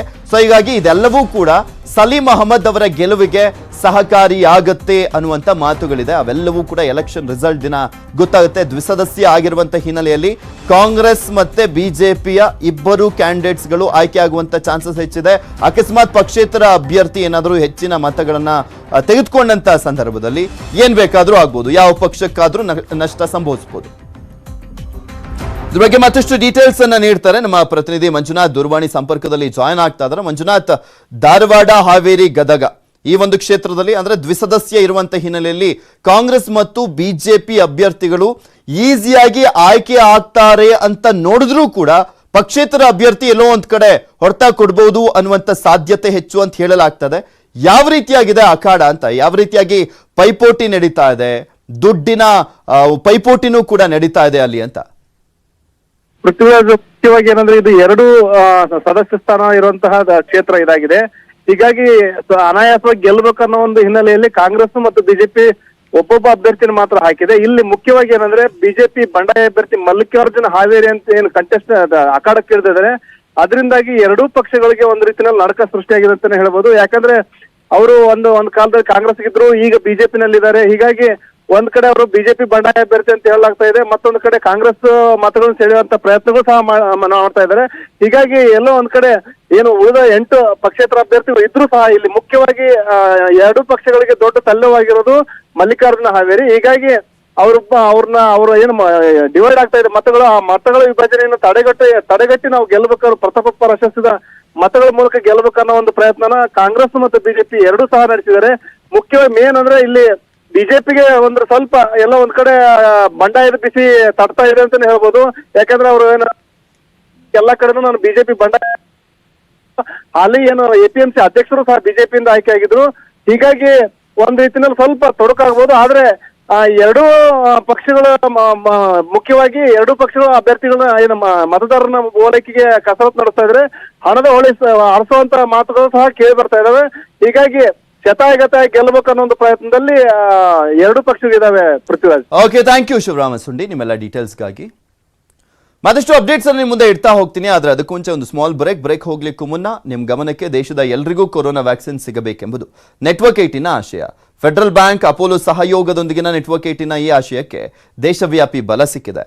ಎಲ್ರಿಗೂ ವ್ಯಾಕ್ಸಿನ್ ಅನ್ನುವಂಥ ಜಾಗೃತಿ ಮೂಡಿದೆ.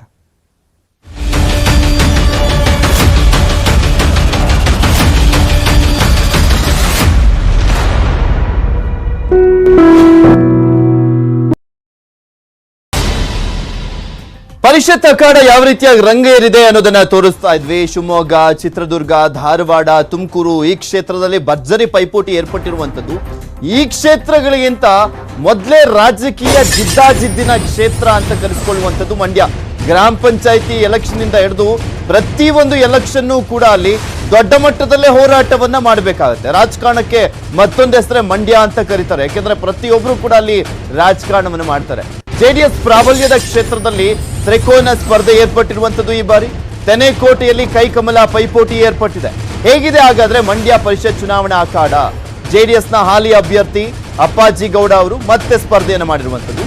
ಜೆಡಿಎಸ್ ಕೋಟೆ ಇನ್ನಷ್ಟು ಭದ್ರಗೊಳಿಸಲಿಕ್ಕೆ ದಳಪತಿಗಳು ಸಾಕಷ್ಟು ಹರಸಾಹಸವನ್ನು ಪಡ್ತಾ ಇದ್ದಾರೆ. ಸಂಘಟಿತ ಹೋರಾಟವನ್ನ ಮಾಡಿರುವಂತದ್ದು. ಕೆಲವು ಕ್ಷೇತ್ರಗಳು ತ್ರಿಕೋನ ಸ್ಪರ್ಧೆ ಏರ್ಪಟ್ಟಿರುವಂತದ್ದು. ಅದರಲ್ಲಿ ಮಂಡ್ಯ ಕ್ಷೇತ್ರ ಕೂಡ ಒಂದು. ಬಿಜೆಪಿಯಿಂದ ಈ ಬಾರಿ ಬೂಕಳ್ಳಿ ಮಂಜು ಸ್ಪರ್ಧೆಯನ್ನ ಮಾಡಿದ್ದಾರೆ. ಕಾಂಗ್ರೆಸ್ನಿಂದ ದಿನೇಶ್ ಗೂಳಿಗೌಡ ಸ್ಪರ್ಧೆಯನ್ನು ಮಾಡಿರುವಂತದ್ದು. ಕಡೆಯ ಗಳಿಗೆಯಲ್ಲಿ ಅಚ್ಚರಿ ಅಭ್ಯರ್ಥಿ ಕಾಂಗ್ರೆಸ್ನ ಅಭ್ಯರ್ಥಿಯವರು. ಜೆಡಿಎಸ್ನಿಂದ ಹಾಲಿ ಪರಿಷತ್ ಸದಸ್ಯ ಅಪ್ಪಾಜಿ ಗೌಡ ಸ್ಪರ್ಧೆಯನ್ನು ಮಾಡಿದ್ದಾರೆ. ಒಟ್ಟು ಮತದಾರರಲ್ಲಿ 4033. ಪುರುಷ ಮತದಾರರು 1935, ಮಹಿಳಾ ಮತದಾರರು 2098 ಜನ ಇದ್ದಾರೆ. ಬಿಜೆಪಿ ಪ್ಲಸ್ ಪಾಯಿಂಟ್ಸ್ ಅನ್ನ ನೋಡ್ತಾ ಹೋಗೋಣ. ಈ ಒಂದು ಕ್ಷೇತ್ರದಲ್ಲಿ ಬೂಕಳ್ಳಿ ಮಂಜು, ಈ ಒಂದು ಕ್ಷೇತ್ರದಲ್ಲಿ ಅವರ ಹೆಸರು ಚಿರಪರಿಚಿತ. ಮಂಡ್ಯ ಜಿಲ್ಲೆಯಲ್ಲಿ ನಾರಾಯಣಗೌಡ ಮಾತ್ರ ಒಬ್ಬರೇ ಒಬ್ರು ಬಿಜೆಪಿಯ ಶಾಸಕರು ಅಲ್ಲಿ ಇರುವಂತದ್ದು. ಅವರೇ ಒಂದು ರೀತಿಯಾದಂತ ಬಲ ಅಲ್ಲಿ. ಮತದಾರನ ಜೊತೆ ಅಭ್ಯರ್ಥಿ ನೇರ ಸಂಪರ್ಕದಲ್ಲಿದ್ದಾರೆ. ತಮ್ಮ ಉದ್ಯಮ ಸಂಸ್ಥೆಯ 400 ಸಿಬ್ಬಂದಿಗೆ ಪ್ರಚಾರದ ಜವಾಬ್ದಾರಿಯನ್ನ ಕೊಟ್ಟಿರುವಂತದ್ದು. ದೊಡ್ಡ ಮಟ್ಟದಲ್ಲೇ ಅಲ್ಲಿ ಸಾಕಷ್ಟು ಪೈಪೋಟಿ ಇದೆ 3 ಜನ ಅಭ್ಯರ್ಥಿಗಳ ನಡುವೆ. ದುಡ್ಡು ಕೂಡ ಹಂಗೆ ಓಡಾಡ್ತಾ ಇದೆಯಂತೆ. ಮಂಡ್ಯ ಭಾಗದಲ್ಲಿ ಬಿಜೆಪಿ ಸ್ವಲ್ಪ ಮಟ್ಟಿಗೆ ಹೋಗ್ತಾ ದಿನೇ ದಿನೇ ತನ್ನ ಪ್ರಾಬಲ್ಯವನ್ನ ಹೆಚ್ಚು ಮಾಡ್ಕೊಳ್ತಾ ಇದೆ. ಬಿಜೆಪಿ ಮೈನಸ್ ಏನೋ ಅಂತ ನೋಡಿದಾದ್ರೆ ಬೆಲೆ ಏರಿಕೆಯ ಬಿಸಿ ಕಾಡ್ತಾ ಇರುವಂತದ್ದು. ಹದಗೆಟ್ಟ ರಸ್ತೆ ಸಮಸ್ಯೆ, ಯಾರ ಅಧಿಕಾರಕ್ಕೆ ಬಂದ್ರು ಇಲ್ಲಿ ಸರಿ ಮಾಡ್ತಾ ಇಲ್ಲ ಅನ್ನುವಂಥದ್ದು, ಇದೆಲ್ಲವೂ ಕೂಡ ಅಲ್ಲಿ ಇರುವಂತದ್ದು. ಆದ್ರೆ ಬಿಜೆಪಿ ವಿಚಾರಕ್ಕೆ ಮೇನ್ ಆಗಿ ಅಲ್ಲಿ ಹೆಚ್ಚಿನ ಜನ ಶಾಸಕರು ಇಲ್ಲದೆ ಇರುವಂತದ್ದು, ಅವರ ಬೆಂಬಲಿತ ಗ್ರಾಮ ಪಂಚಾಯತಿ ಸದಸ್ಯರು ಹೆಚ್ಚಿನ ಜನ ಇಲ್ಲ ಅನ್ನುವಂಥದ್ದಾಗಿದ್ರೂ ಕೂಡ ದುಡ್ಡು ಏನ್ ಬೇಕಾದ್ರೂ ಚೇಂಜ್ ಮಾಡುತ್ತೆ. ಇನ್ನು ಕಾಂಗ್ರೆಸ್ನ ಪ್ಲಸ್ ಪಾಯಿಂಟ್ ಅನ್ನ ನೋಡ್ತಾ ಹೋಗೋಣ. ದಿನೇಶ್ ಗೂಳಿಗೌಡ ಅಚ್ಚರಿಯ ಅಭ್ಯರ್ಥಿಯಾಗಿ ಕೊನೆ ಕ್ಷಣದಲ್ಲಿ ಟಿಕೆಟ್ ಅನ್ನ ಪಡೆದಂತವರು. ಸೊ ಹೀಗಾಗಿ ಅವರ ಪರವಾಗಿ ಮಂಡ್ಯದ ಎಲ್ಲ ಕಾಂಗ್ರೆಸ್ನ ನಾಯಕರು ಕೂಡ ಒಗ್ಗಟ್ಟನ್ನ ಪ್ರದರ್ಶನ ಮಾಡ್ತಾ ಪ್ರಚಾರವನ್ನ ಮಾಡ್ತಾ ಇದ್ದಾರೆ. ಕಾಂಗ್ರೆಸ್ ಅಭ್ಯರ್ಥಿಗೆ ಇಲ್ಲಿ ಪ್ಲಸ್ ಪಾಯಿಂಟ್ ಅಂತ ನೋಡಿದಾದ್ರೆ ಮಂಡ್ಯದಲ್ಲಿ ಸ್ವಲ್ಪ ಕಾಂಗ್ರೆಸ್ ಇನ್ನೂ ಸ್ಟ್ರಾಂಗ್ ಆಗೇ ಇದೆ. ಸಾಕಷ್ಟು ಜನ ಚಲುವರಾಯಸ್ವಾಮಿ ಅವರಾಗಿರ್ಬೋದು, ಮಳವಳ್ಳಿ ಅಲ್ಲೂ ಕೂಡ ಕಾಂಗ್ರೆಸ್ ಸ್ಟ್ರಾಂಗ್ ಆಗಿದೆ. ಆಲ್ಮೋಸ್ಟ್ ಎಲ್ಲಾ ಕಡೆನೂ ಕೂಡ ಸ್ಟ್ರಾಂಗ್ ಇದ್ದರೂ ಕೂಡ ಶಾಸಕರು ಇಲ್ಲ. ಅದೊಂದು ಮೈನಸ್ ಪಾಯಿಂಟ್ ಕಾಂಗ್ರೆಸ್ಗೆ. ಜೆಡಿಎಸ್ ವಿಚಾರಕ್ಕೆ ಬರೋದಾದ್ರೆ ಜೆಡಿಎಸ್ ನ ಪ್ಲಸ್ ಪಾಯಿಂಟ್, ಮಂಡ್ಯ ಯಾವಾಗ್ಲೂ ಕೂಡ ಜೆಡಿಎಸ್ ನ ಭದ್ರಕೋಟೆ ಅಂತಾನೆ ಹೆಸರು ವಾಸಿ. ಅದರಲ್ಲೂ ಈ ಬಾರಿ ಅಂತೂ ಇದ್ಬದ್ದವರೆಲ್ಲ ಜೆಡಿಎಸ್ ನ ಶಾಸಕರೇ ಆಯ್ಕೆ ಆಗಿದ್ರು. ನಂತರ ರಾಜೀನಾಮೆ ಕೊಟ್ಟು ನಾರಾಯಣಗೌಡ ಆಯ್ಕೆ ಆಗಿದ್ ಬಿಟ್ರೆ ಎಲ್ಲಾ ಶಾಸಕರು ಕೂಡ ಜೆಡಿಎಸ್ ನವರೇ ಆಗಿದ್ರು. ಜೆಡಿಎಸ್ಗೆ 8 ಶಾಸಕರ ಬಲ ಬೇರೆ ಇದೆ. HDK HDD ವರ್ಚಸ್ಸು ಅಲ್ಲಿ ಪ್ರಮುಖವಾಗಿರುವಂತದ್ದು. ಹಾಲಿ MLC ಅನ್ನುವಂತ ವರ್ಚಸ್ಸು ಕೂಡ ಇದೆ ಅಪ್ಪಾಜಿ ಗೌಡರಿಗೆ. ಜೆಡಿಎಸ್ ಮೈನಸ್ ಅಂತ ನೋಡೋದಾದ್ರೆ ಪಕ್ಷದೊಳಗಿನ ಆಂತರಿಕ ಭಿನ್ನಮತ ಮೋಸ್ಟ್ ಪ್ರಾಬಲಿ ಮೈನಸ್ ಆಗಬಹುದು ಜೆಡಿಎಸ್ಗೆ ಅಂತ ಹೇಳಲಾಗ್ತಾ ಇದೆ. ಬಟ್ ಇಲ್ಲಿ ಕಾಂಗ್ರೆಸ್, ಬಿಜೆಪಿ, ಜೆಡಿಎಸ್ 3 ಪಕ್ಷದ ಅಭ್ಯರ್ಥಿಗಳು ದೊಡ್ಡ ಮಟ್ಟದಲ್ಲೇ ಪೈಪೋಟಿಯನ್ನ ಕೊಡ್ತಾ ಇದ್ದಾರೆ. ಗೆಲುವು ಯಾರ ಪರವಾಗುತ್ತೆ ಅನ್ನೋದನ್ನ ಕಾದ್ ನೋಡಬೇಕು. ಎಲ್ಲೋ ಒಂದ್ ಕಡೆ ಜೆಡಿಎಸ್ ನವರು ಗೆದ್ದೇ ಬಿಡ್ತೀವಿ ಅನ್ನುವಂತ ಹುಮ್ಮಸ್ನಲ್ಲಿದ್ದಾರೆ. ಅದಕ್ಕೆ ಯಾವ ರೀತಿಯಾಗಿ ಬೇಕಾದ್ರೂ ಬ್ರೇಕ್ ಬೀಳ್ಬೋದು. ವಿಧಾನ ಪರಿಷತ್ ಚುನಾವಣೆಯಲ್ಲಿ ಯಾವುದನ್ನು ಕೂಡ ಎಕ್ಸ್ಪೆಕ್ಟ್ ಮಾಡ್ಲಿಕ್ಕೆ ಆಗೋದಿಲ್ಲ. ಕೊನೆ ಕ್ಷಣದಲ್ಲಿ ದುಡ್ಡು ಅಲ್ಲಿ ತುಂಬಾ ಇಂಪಾರ್ಟೆಂಟ್ ಆಗುತ್ತೆ. ಇದು ಇದ್ರ ಬಗ್ಗೆ ಮತ್ತಷ್ಟು ಡೀಟೇಲ್ಸ್ ಅನ್ನ ನೀಡ್ತಾರೆ ನಮ್ಮ ಮಂಡ್ಯದ ಪ್ರತಿನಿಧಿ ಸುನಿಲ್ ದೂರವಾಣಿ ಸಂಪರ್ಕದಲ್ಲಿ ಜಾಯ್ನ್ ಆಗ್ತಾ ಇದ್ದಾರೆ. ಸುನಿಲ್, ಯಾವಾಗ್ಲೂ ಕೂಡ ಕಾಂಗ್ರೆಸ್ ಮತ್ತು ಜೆಡಿಎಸ್ ನಡುವೆ ಪೈಪೋಟಿ ಏರ್ಪಡ್ತಾ ಇತ್ತು ಮಂಡ್ಯ ಕ್ಷೇತ್ರದಲ್ಲಿ. ಬಟ್ ಈ ಬಾರಿ ಮಾತ್ರ ಬಿಜೆಪಿನೂ ಕೂಡ ಸ್ಟ್ರಾಂಗ್ ಇದೆ ಅನ್ನುವಂತ ತೋರಿಸುವಂತ ನಿಟ್ಟಿನಲ್ಲಿ ಸಾಕಷ್ಟು ಪ್ರಯತ್ನ ಪಡ್ತಾ ಇದೆ. ಅಲ್ಲಿ ತ್ರಿಕೋನ ಸ್ಪರ್ಧೆ ಏರ್ಪಟ್ಟಿರುವಂತದ್ದು ಯಾವ ರೀತಿಯಾಗಿದೆ ಅಖಾಡ, ದುಡ್ಡು ಯಾವ ರೀತಿಯಾಗಿ ಓಡಾಡ್ತಾ ಇದೆ ಈ ಕ್ಷೇತ್ರದಲ್ಲಿ ಅಂತ?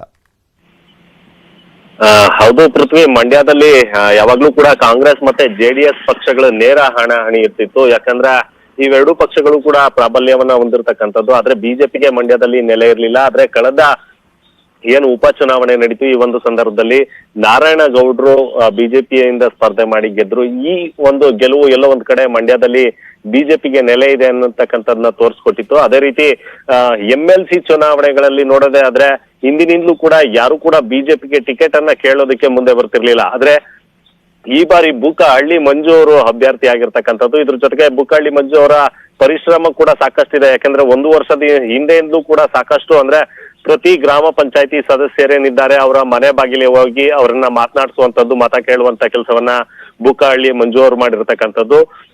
ಹೀಗಾಗಿ ಎಲ್ಲೋ ಒಂದು ಕಡೆ ಈ ಬಾರಿ ಬಿಜೆಪಿಯು ಕೂಡ ಆ ಒಂದು ಅಖಾಡದಲ್ಲಿರ್ತಕ್ಕಂಥದ್ದು ಪೈಪೋಟಿಯನ್ನ ಕೊಡ್ತಾ ಇರ್ತಕ್ಕಂಥದ್ದು. ಅಂದ್ರೆ ಜೆಡಿಎಸ್ ಭದ್ರಕೋಟೆ ಅಂತ ಏನ್ ಮಂಡ್ಯದಲ್ಲಿ ಅನಿಸ್ಕೊಂಡಿತ್ತು, ಜೊತೆಗೆ ಕಾಂಗ್ರೆಸ್ ಕೂಡ ತನ್ನ ಪ್ರಾಬಲ್ಯವನ್ನ ಏನ್ ಹೊಂದಿತ್ತು, ಇವೆರಡೂ ಪಕ್ಷಗಳಿಗೆ ಪೈಪೋಟಿಯನ್ನ ಕೊಡ್ಲಿಕ್ಕೆ ಈಗ ಬಿಜೆಪಿ ಕೂಡ ನಿಂತಿರ್ತಕ್ಕಂಥದ್ದು. ಜೊತೆಗೆ ಏನು ಒಂದಷ್ಟು ಜನ ಹೇಳೋ ಪ್ರಕಾರ, ಒಂದಷ್ಟು ತಂತ್ರಗಳನ್ನ ಮಾಡೋ ಪ್ರಕಾರ ಮೂರು ಪಕ್ಷಗಳಿಗೂ, ಅಂದ್ರೆ 2 ಪಕ್ಷಗಳಿಗೂ ಕೂಡ ಬಿಜೆಪಿ ಪೈಪೋಟಿಯನ್ನ ಕೊಡುವಂತ ಒಂದು ಸನ್ನಿವೇಶ ಮಂಡ್ಯದಲ್ಲಿದೆ ಅಂತಾನೆ ಹೇಳ್ಬೋದು. ಸುನಿಲ್, ನೋಡ್ತಾ ಇದ್ದ ಪ್ರಕಾರ ಅತಿ ಹೆಚ್ಚಿನ ದುಡ್ಡು ಓಡಾಡ್ತಿರುವಂತದ್ದು ಮಂಡ್ಯ ಕ್ಷೇತ್ರದಲ್ಲಿ ಅನ್ನುವಂತ ಮಾತುಗಳಿದೆ. ಒಬ್ಬೊಬ್ಬರಿಗೆ ಹತ್ತತ್ರ 1 ಲಕ್ಷದವರೆಗೂ ಕೂಡ ಹಂಚಲಾಗ್ತಾ ಇದೆ. ಆ ರೀತಿಯಾದಂತ ಒಂದು ಆಮಿಷವನ್ನ ಒಡ್ಲಾಗ್ತಾ ಇದೆ ಅನ್ನುವಂತ ಮಾತುಗಳೆಲ್ಲವೂ ಕೂಡ ಇರುವಂತದ್ದು. ಯಾವ ರೀತಿಯಾಗಿ ಅಪ್ರೋಚ್ ಮಾಡ್ತಾ ಇದ್ದಾರೆ ಅಂತ, ಹೆಚ್ಚಿನ ಶಾಸಕರು ಇದ್ದಾರೆ ಅನ್ನೋ ಕಾರಣಕ್ಕೋಸ್ಕರ ಆ ಅಭ್ಯರ್ಥಿ, ಆ ಪಕ್ಷದ ಅಭ್ಯರ್ಥಿನೇ ಗೆಲ್ತಾರೆ ಅಂತ ಹೇಳಲಿಕ್ಕೆ ಸಾಧ್ಯನೇ ಇಲ್ಲ. ವಿಧಾನ ಪರಿಷತ್ನಲ್ಲಿ ಎಷ್ಟೋ ರಿಸಲ್ಟ್ಗಳು ಸಾಕ್ಷಿ ಅದಕ್ಕೆ. ಖಂಡಿತ ಪೃಥ್ವಿ, 3 ಪಕ್ಷಗಳಿಗೂ ಕೂಡ ಈ ಗೆಲುವು ಅನಿವಾರ್ಯ ಆಗಿದೆ. ಯಾಕೆಂತಂದ್ರೆ ಒಂದ್ ಕಡೆ ಕಾಂಗ್ರೆಸ್ ತನ್ನ ಒಂದು ಪ್ರಾಬಲ್ಯವನ್ನ ಉಳಿಸ್ಕೊಳ್ಬೇಕಾಗತ್ತೆ. ಜೊತೆಗೆ ಇಲ್ಲಿಂದ ಏನು ಮುಂದಿನ ಚುನಾವಣೆಗೂ ಕೂಡ ಒಂದು ರಣಕಹಳೆಯನ್ನ ಊದ್ಬೇಕಾಗತ್ತೆ. ಹೀಗಾಗಿ ಕಾಂಗ್ರೆಸ್ನ ಏನು ಅಭ್ಯರ್ಥಿ ದಿನೇಶ್ ಗುಳಿಗೌಡ ಏನಿದ್ದಾರೆ, ಇವರನ್ನ ಗೆಲ್ಸ್ಕೊಳ್ಬೇಕು ಶತಾಯಗತಾಯ ಅಂತ ಕಾಂಗ್ರೆಸ್ನ ಎಲ್ಲಾ ನಾಯಕರು ಕೂಡ ಒಗ್ಗಟ್ಟಾಗಿ ಒಂದು ಕೆಲಸವನ್ನ ಮಾಡ್ತಾ ಇರ್ತಕ್ಕಂಥದ್ದು. ಆದ್ರೆ ಇನ್ನೊಂದು ಕಡೆ ಜೆಡಿಎಸ್ ಪಕ್ಷ ಏನಿದೆ, ಇಲ್ಲಿ ಒಂದ್ ರೀತಿ ಒಳಗಡೆ ಎಲ್ಲೋ ಒಂದ್ ಕಡೆ ಭಿನ್ನ ಅಭಿಪ್ರಾಯ ಇದೆ ಅಂತಾನೆ ಹೇಳ್ಬೋದು. ಯಾಕಂದ್ರೆ ಕಳೆದ ಬಾರಿ MLC ಆಗಿದ್ದಂತ ಅಪ್ಪಾಜಿ ಗೌಡ್ರು ಈ ಬಾರಿ ಕೂಡ ಅಭ್ಯರ್ಥಿ ಆಗಿರ್ತಕ್ಕಂಥದ್ದು. ಇದ್ರ ಜೊತೆಗೆ ಏನು ಅಪ್ಪಾಜಿ ಗೌಡ್ರು ತಳಮಟ್ಟದ ಕಾರ್ಯಕರ್ತರು ಏನಿದ್ದಾರೆ, ಇವರನ್ನ ಮೀಟ್ ಮಾಡಿಲ್ಲ, ಅವರ ಕಷ್ಟಗಳನ್ನ ಕೇಳಿಲ್ಲ ಅಂತಕ್ಕಂಥದ್ದು ಕೂಡ ಕೇಳ್ಬಂದಿತ್ತು. ಇದ್ರ ಜೊತೆಗೆ ಈಗ ಬಿಜೆಪಿ ಕೂಡ ಬಂದಿರೋದ್ರಿಂದ ಎಲ್ಲೋ ಒಂದು ಕಡೆ ಮಂಡ್ಯದಲ್ಲಿ ನಿಜಕ್ಕೂ ಈಗ ಹಣದ ಹೊಳೆ ಹರಿತಾ ಇದೆ. ಜೊತೆಗೆ 3 ಪಕ್ಷಗಳು ಕೂಡ ಫೀಡ್ ಮಾಡುವಂತ ಕೆಲಸವನ್ನ ಮಾಡ್ತಾ ಇದಾವೆ ಪೃಥ್ವಿ. ಓಕೆ, ಥ್ಯಾಂಕ್ ಯು ಸುನಿಲ್ ನಿಮ್ಮೆಲ್ಲ ಡೀಟೇಲ್ಸ್ಗಾಗಿ. ಮತ್ತಷ್ಟು ಅಪ್ಡೇಟ್ಸ್ ಅನ್ನು ನಿಮ್ಮ ಮುಂದೆ ಇಡ್ತಾ ಹೋಗ್ತೀನಿ, ಆದ್ರೆ ಅದಕ್ಕೂ ಮುಂಚೆ ಒಂದು ಸ್ಮಾಲ್ ಬ್ರೇಕ್.